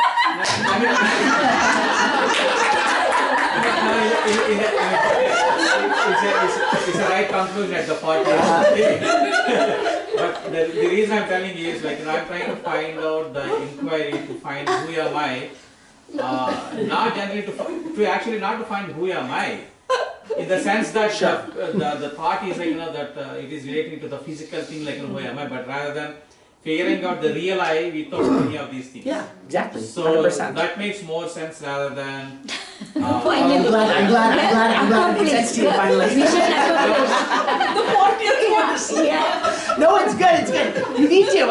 The reality is everybody, it's true. You have to, in a way, right, these concepts are like generic, and you have to kind of like put them in the network that makes sense for us, otherwise how do you understand them, the reason I mentioned is if you read the Yoga Sutras and other things, eventually the whole idea of the purification is nothing but whatever this I is muddled with all these body complex, correct? Yeah. Even when we read the all these Vedas and other things, it was telling figure out what the I is. Yeah. So the inquiry is to find that I. So yes, exactly. Stripped of all the other things. Precisely. It's just like Upanishad disciple. So go find out, and all the Guru keeps on saying Taittiriya Upanishad, same thing. Yeah. Exactly. It's already there. That's what he said. Yeah. Wow. Yeah, it makes sense because in the Upanishads the teacher says that it's already there, but the student not able to figure it out. So he said, go ahead and figure it out. Yeah, exactly. You are Maharishi, you are. I have a question. Just to go back to the story of the underworld. Don't look back. Yes. In Bible, the story, right? Mm-hmm. So would you say that maybe, possibly, it looks it's mentioned in different religions, right? So is there a possibility that what they meant through these metaphors and stories, the wise people, what the teaching was in order for us to be unlearned or to be present, right, or to be in the moment, we actually should not be looking back. In other words, we need to forget the past. Like we need to forget as much as possible without being in dementia, you know, like in that level, you know, like what you said, the baby, like kind of eating, but then like not engaging that much. Well, I want to be a little bit careful here. I want to be a little bit careful because I don't want us to confuse the there's like a psychological level, right? So at that psychological level, you know, I do think it can be very helpful for many people to examine their past and to understand their present in the context of their past and why they are the way they are because of their upbringing and because of society and so many things like that. This is really referring to something a bit different, which is that, you know, we're trying to not look back in the sense of we're trying to keep our focus on like essentially the divine in some way and like move towards it. And as long as you're looking towards it and are moving towards it, then like though there may seem to be like nothing in front of you, like the step will appear as you step on it, you know? But the moment you are preoccupied by the doubts again and the fears and the desires and the identification, then you kind of drop down, you like constrict back into your usual self. So that's desire, identification. I agree. What I want to understand, like not understand, but like what exactly do they mean? Don't look back. I think what they meant was, I'm using it, but they may have had many meanings actually, but the meaning I'm using here is, for example, if we're focused on surrender, for example, right, that as we surrender, like there's going to be a sequence of thoughts usually that will assault us in waves about how we need to be focusing on this or that for various reasons, right? And then those thoughts need to be ignored.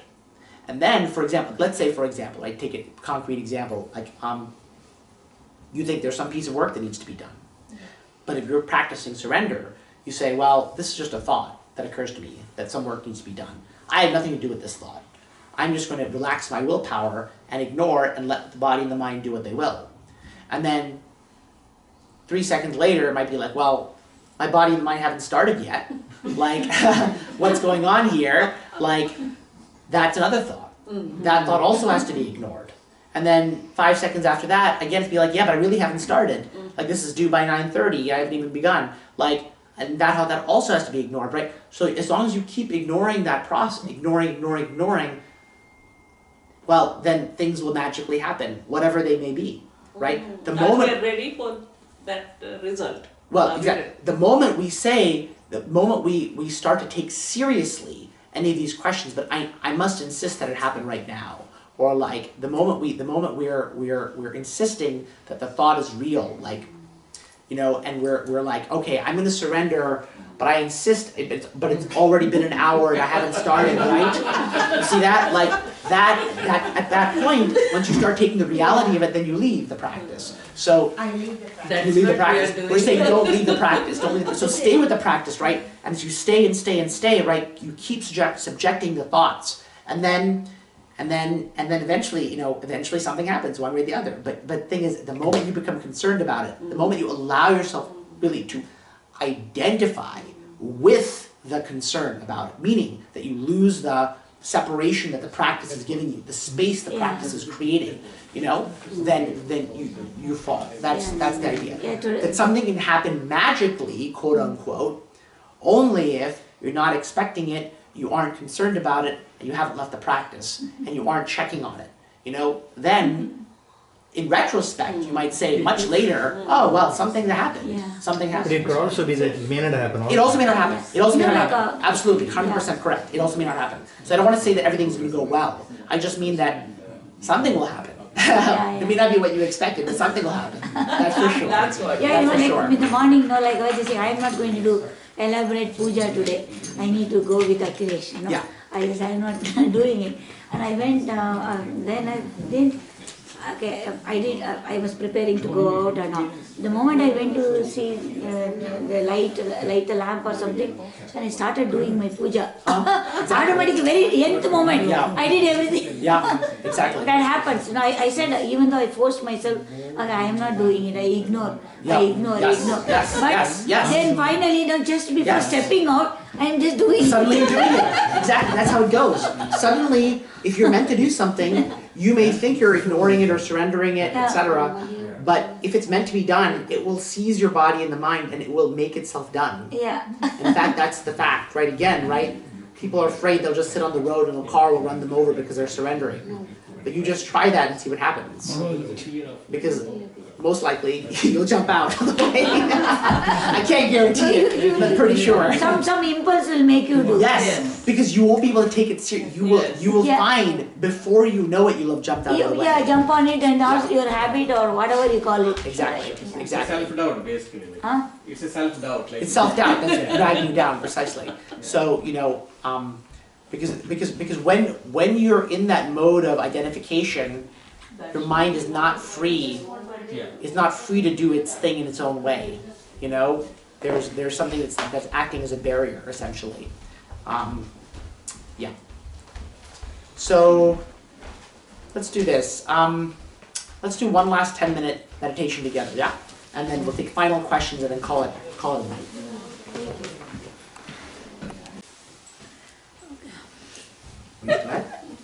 Oh, good. Okay, so I have now come to a conclusion. Like I was looking at observer, and I am experiencing the thought. Okay, and I am witnessing the thought. The thought is happening. So in between there is something that's what I want to chase. And I feel there is definitely some other thing in between the witness and the thought, or the thought projected on me. So it's interesting. So why do you think it's in between? Because the witness itself, isn't that what you're looking for? There's something beyond the witness also. See, you're right. There is something beyond the witness, but we actually get to it by looking for the witness. By looking for the witness. Do you feel like you found the witness? No, I think that definitely there is third element involved. There's third element involved. The third element, see. Third element is there all the time. The kind of a. The third element might be the actual witness. You see, what you're labeling the witness is actually an object or a feeling. What you're looking for is the third element there all the time is the real witness. It's also feeling. Yeah. Well, I mean, the idea that it's there all the time is a thought, I would say, right? Or you could view it as a feeling, sure. All I'm pointing out is the sense that you have that there's something else, right? That something elseness is actually what you're chasing. That's the real, see, the idea that you have found the witness is itself just a feeling. Yes, correct. What witnesses that but is much more like the third object that you're looking for, the third thing that you're looking for, the timeless thing that you're looking for, is that which is shining light on the other things, including the experience and anything else you've labeled a witness. Okay. You see what I'm saying? Yeah. That's the real witness. You're actually looking for the witness. You are looking for the witness. You should realize that. That's all. Okay. Yeah. Does that make sense? Yeah, I think, that makes sense. Yeah. So I did say you are the feeling, so I was trying to be in the feeling and be the feeling. So there is no such, say, there is, what is inside is, what is inside is a feeling. There is no feeling to feel the feeling. So you are the feeling, right? So that is what Bhagavan says, right? So when you are the feeling, so I try to be the feeling. I pretend to be the feeling and stayed there. It worked to an extent. I don't know whether how long it can stay like that. So you get that same, maybe it's a layam I am getting, I don't know. But I can be in the feeling. There is no thoughts, nothing. I am staying in the feeling. I am the feeling, and I feel that I am the feeling, and be the feeling. itself a thought. Yeah, so exactly, correct. Maybe it's a thought. I don't know. I'm not disputing that. Maybe it's a thought. Right. But see, what the slogan Upadesha Saram says that you know, what is inside is the feeling, Right. and there is no feeling to feel the feeling. You are the feeling yourself. Right, but if you are the feeling, then you cannot be the feeling. You cannot be the feeling as a deliberate act. You see? No. Any feeling that you are being is not the feeling that he's referring to. I understood from that slogan is that you are the feeling. There is no other feeling to feel it. That may be true, but what I'm trying to say is if that's so, it cannot be the object of a conscious action then, because you are it. You are it, Right. and there's no feeling to feel the feeling. Correct. So what it really means to feel, to be the feeling, is what it's really saying is, feel no other feeling, Correct. right? By dropping, this is like then a surrender instruction. By dropping away from all other feelings, whatever it is that remains is you. Is a feeling, yes. Yes. So I pretend to be that way to see whether it works.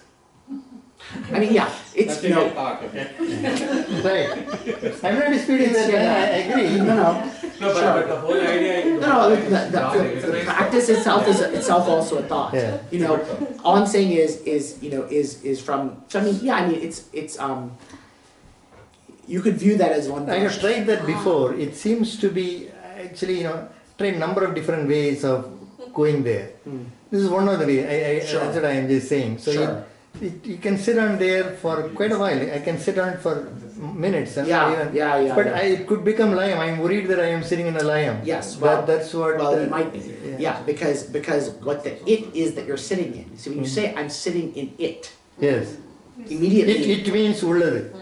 But that it, you're sitting in it, meaning that whatever that it is that you're sitting in is an imaginary is object. an imaginary object. Correct. Possible, yeah. That's correct. Correct. I agree that. I want to get to the imaginary object or whatever it is. Right? So you don't know how does you describe that. See, I'll tell you what your thing is somewhat similar to. Yeah. Right? So this is not, it's not totally wrong. I mean, it's not my preferred interpretation, but right. So for example, like some interpretations of some translations of Nisargadatta, right? Nisargadatta also has similar self-inquiry instructions and all that, right? Yes. So he'll say, and sometimes Ramana also says this, which is can be a little ambiguous, I think, but basically this idea of, like you say, but Nisargadatta I think will more specifically say abide in the I, abide in I, Right. abide in I, right? Now the reality from my perspective is that this is a technically contradictory instruction, because whatever you can deliberately choose to abide in cannot be I, because the I is the one who's abiding in it. So, you can't abide in some I, that's some outside feeling. So I is the abiding you. I The is abiding you. The abider, exactly. Yeah, you might say the I is abiding in you. Yeah, What correct. you think is you. Yeah. That's much more close. So if you think you're abiding in it, in I, whatever you think you're abiding in is not I. Now that said, it's not wholly wrong, because it's still a subtle feeling, and you can still try to hold it at all times. And the way I see it is, you could view it as it's like a glass bottom or something like that. You're holding onto the glass bottom, and then if you hold on to it at all times in the same way that we're practicing inquiry or surrender, then eventually the glass bottom will collapse. So it still has many of the Correct. That's the advantages. instructions he has given. If you hold on to that belief that you are in that mode, you will be sucked in. Yeah. Bhagavan has you will be sucked into it. He has said that exactly. Yeah. That's what he has stated. Yeah, so you can do that. It's not totally wrong. I prefer, because I think there's an element of, that element of discernment, right? Because you're hunting. I prefer the idea of hunting the eye, because you're continuously forcing yourself to discern that whatever it is you think you have is not I, right? So that movement, I prefer that language. Going further and further. Because you're moving. That movement, which seems to be a movement, will eventually prove itself to be static, actually. So, but I don't think what you're doing is not wholly wrong. So, I can understand where that comes from, actually. Right, because anyway, this is a two different thoughts. I believe that I have no power to penetrate that. I am begging for them to do it for me. True. Well, that's true. Surrender then. That's you can argue it's a kind of surrender. Yeah. Right? If you're staying in that feeling and waiting for it to happen. and you're abandoning everything else, Yes. then it's a kind of surrender. You could say. If I remember correctly, the Nisargadatta Maharaj also says, when all these because we already learned something and we assume that those are the basics for the further growth. He smiles and says that dismiss everything and just inquire. Right. All these things, like, actually become obstacle impediments, like, because we didn't experience it that month. Yeah. And There's we a don't chairs have the inside. belief or, like, that about the true inquiry. We keep on asking, self-doubting and asking all these with our previous, and he says that, okay, dismiss all those things, just inquire. Exactly, exactly. Good question? Yes, so during the meditation I was thinking about like that you mentioned, it's like this theory of flow, right? There is a very popular theory of flow. Flow, yes. Meaning, what you mentioned that if it's meant to be, it's just gonna flow. Like you don't have to do too much of what's happening. But my question is, okay, it's the flow, right? If it's meant to happen, it happens. But who meant it to begin with? Meaning, like, is it like just like my energy at this moment, or the vibration? You mean why is certain things happening, not other things? Why? Exactly. Yeah. I mean, like, who if I'm, is it the mind? I mean, yeah. Well, yeah. I mean, look, the only real answer to that question is, again, it's going to flow right to the same point. The only real answer to the question is, you have to see to whom all these events are occurring. Because the question about why is the flow this way and not that way? Why these events occur rather than those events, right? Why has God chosen to make things happen this way and not that way?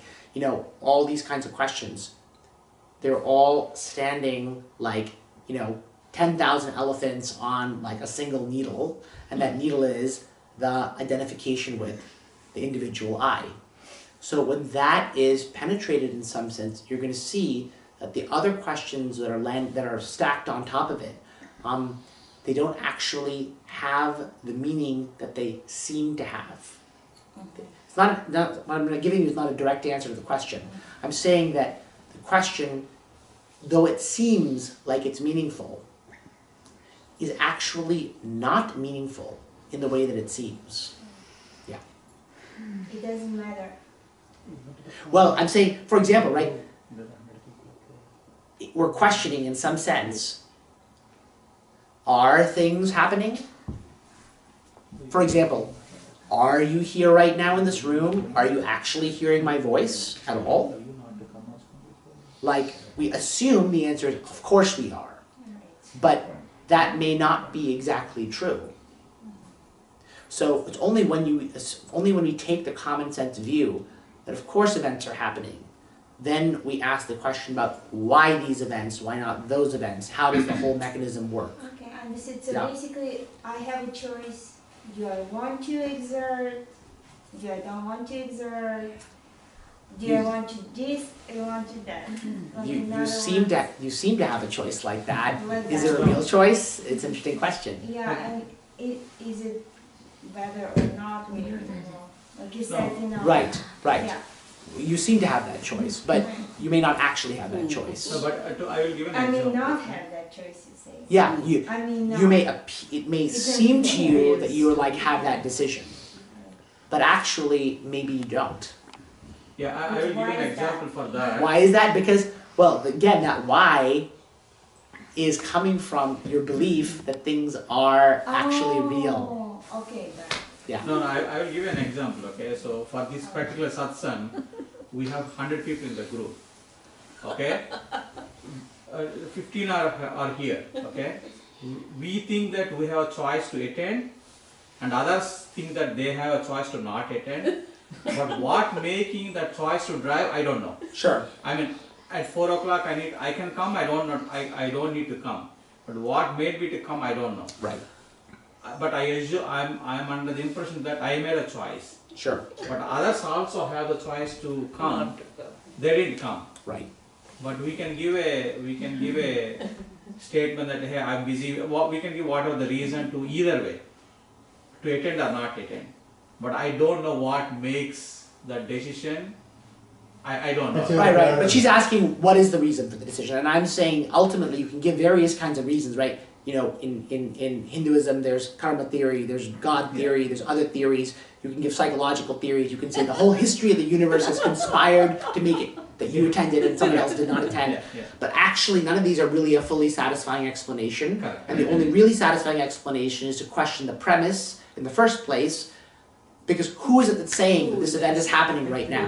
Who is it saying that there are people here right now in this room? I'm saying so, but who am I? Right? Like, who is it that's saying that this satsang even occurred? I say so. Who am I?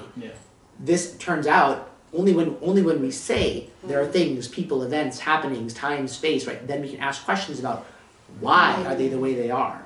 But if the underlying premise is questioned and maybe things aren't here in the way they seem to be, then of course that's scary. All the questions that are built on top then will like fall like house of cards. Yes. You know. So something is a dream. So that means there's no difference between people who attended, made the choice of attending and not attending. Well, that's another assumption within the same issue, the same issue, right? Because only if there are people in the first place can we even have this question, right? You're saying no difference. No difference is itself another concept. Again, it's constraints with another time. construct, exactly. It may not be the case that things fall into either difference or no difference. Maybe both of those are wrong. So Akilesh, I had a question on, so when we do this self-inquiry, it came to me that a verse from Bhagavad Gita came to me when I was doing it, and this is from the Yoga of Devotion, right? And it says, Krishna says, keep me in your mind alone and in your intellect too. Thereafter you shall dwell in me and there is nothing higher than this. So I was wondering if this is equivalent to self-inquiry, and if I could substitute, if a devotion to Krishna is felt, if the quest for the self could be substituted by hunting for Krishna within you, is it an equivalent technique? Well, can that be used as a technique? I wouldn't say or hunting is there for a trap in that? I wouldn't say hunting for Krishna. I would say you can surrender to Krishna if you want. Then bhakti comes. So the surrendering practice one could surrender use is an that. extension of bhakti, you could say, 100%. So in that verse, Krishna uses the word think of me. Yeah, well, that's another point. Yes, another point, So that exactly, me could correct. refer to the Yes, very good point. Or in other words, constant reflection.